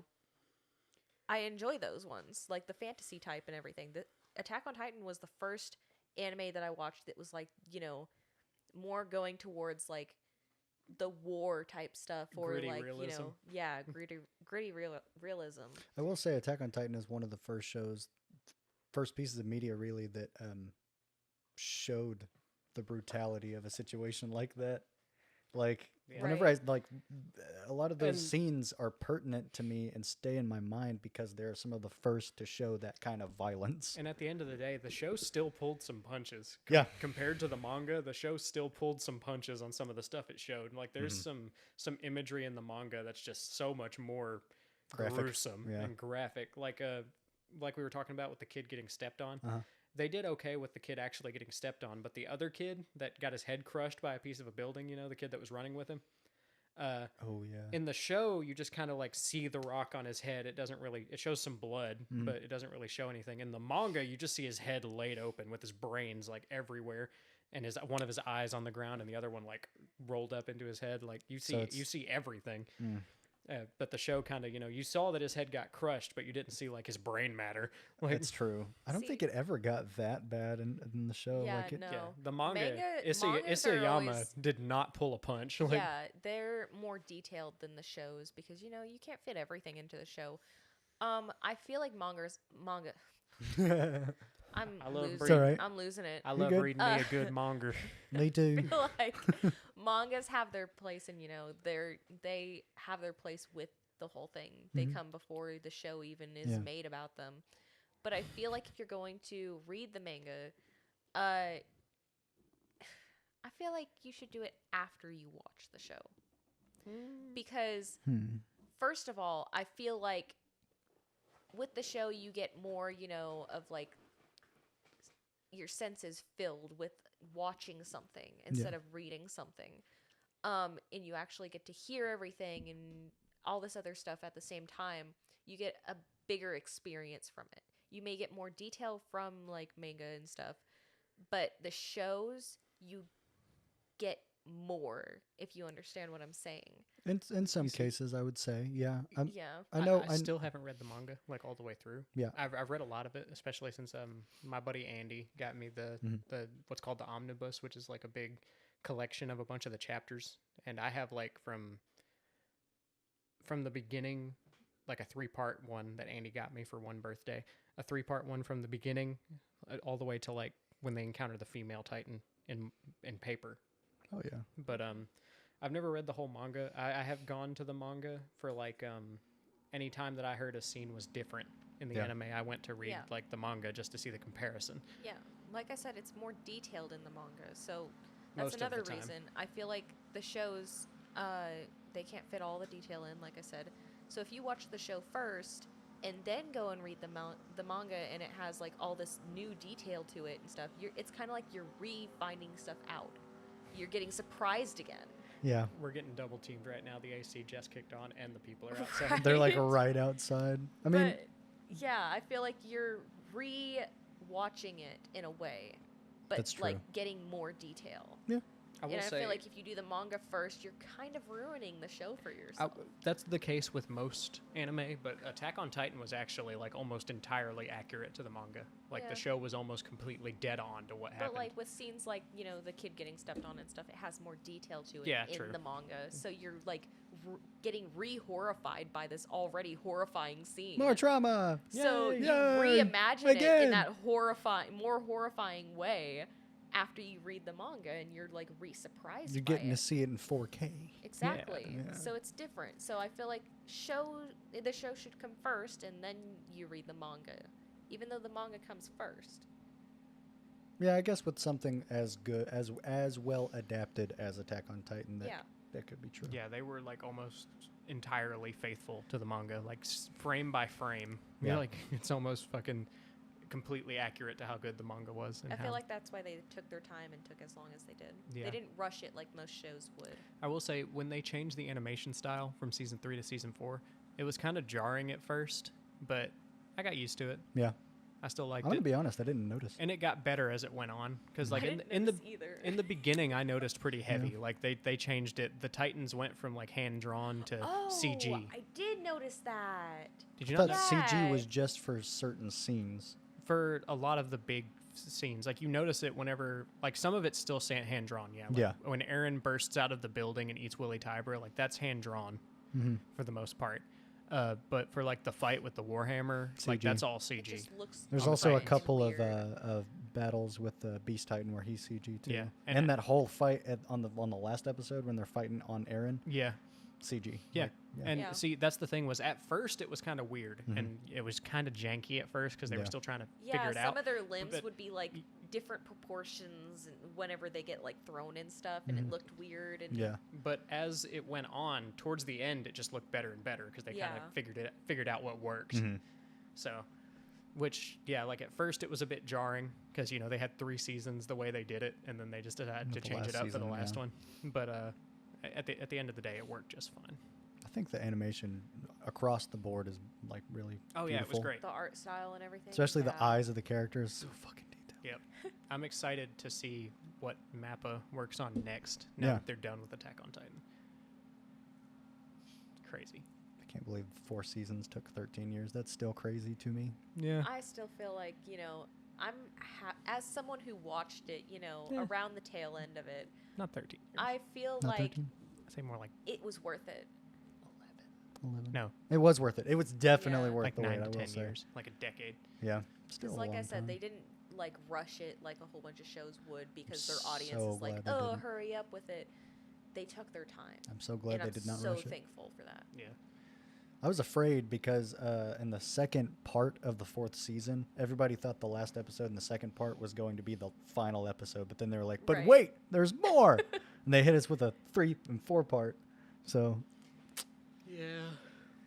well, God, I don't have enough good to say about Attack on Titan. I don't either. It We is- could keep going for. It's probably well, Right. it's hard for me when it comes to any piece of media. It's hard for me to pick a favorite out of that. This one's up there for me, It dude. is. When it comes to anime, though, it's just there's a lot that I like for different reasons. And I don't like. So I love Attack on Titan, but I also love Death Note. yeah. And they're made by the same Kinda people. And I right love next to both each of other. them, and they're both up there, like in my top 3. Yeah. But I just can't pick because And- I like them for different reasons, you know? Yeah, I don't watch a lot of anime, but the ones that I have watched, I mean, I could count on one hand the animes that I've watched and finished, Mhm. and this one is my favorite. I mean, I goat. don't think I'll watch another one that is even on par with it. Honestly, You really need to finish Death Note. I do. See, Death Note's fantastic. listen, in my opinion, okay, Oh, I wow. watched the animated version of Death Note Yeah. after I grew up on the Japanese live action of Death Note. Okay. Which everybody hates. Not the live action. I haven't seen it. No, I haven't seen no, Hmm. no. The The first live live action action? on Netflix, everyone hates, and I agree because they fucked it up. Oh yeah, The original the live action. Japanese original live action. I've never watched that. That one is so good. They did everything perfect. Ryuk looks great.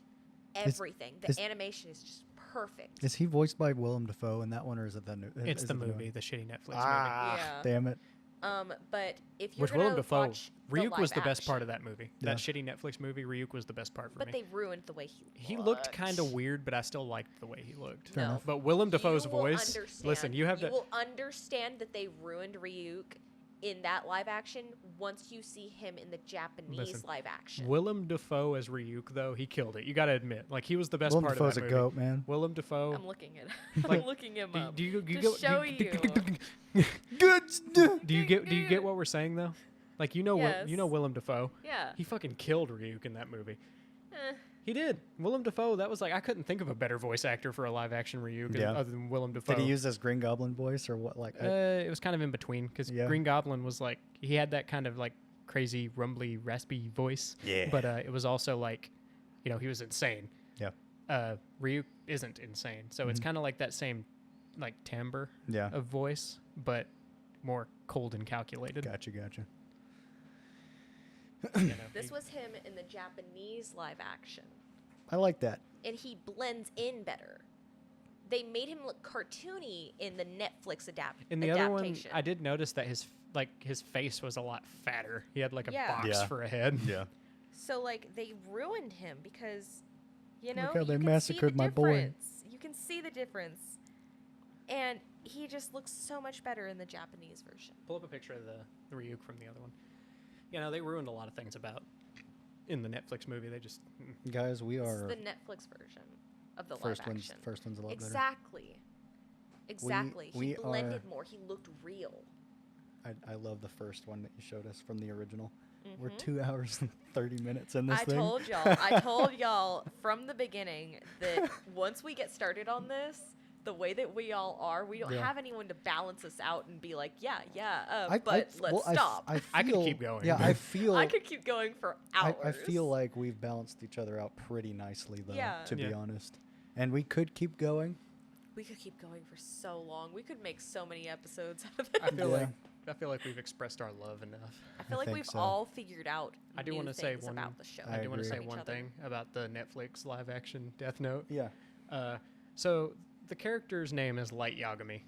Are you gonna spoil anything? Because I No. haven't watched it. I mean, nobody's gonna watch the Netflix version. The character's name is Light Yagami. Okay. In Netflix's movie, they were all American, and his name was Light Turner. Oh no! They like to do that. They gave like him a to white ruin last that name. shit. No. Not to mention, L was just like some random black guy.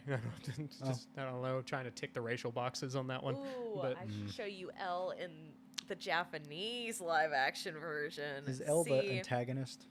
And It's hard to decide who's the antagonist and protagonist. it's Okay, L is Light's. everyone's the L. antagonist. Okay, so you know you've watched a little bit of it, I've watched about 3 or 4 episodes. so you know Light gets the Death Note and Yes. he starts Yes. using it to kill people.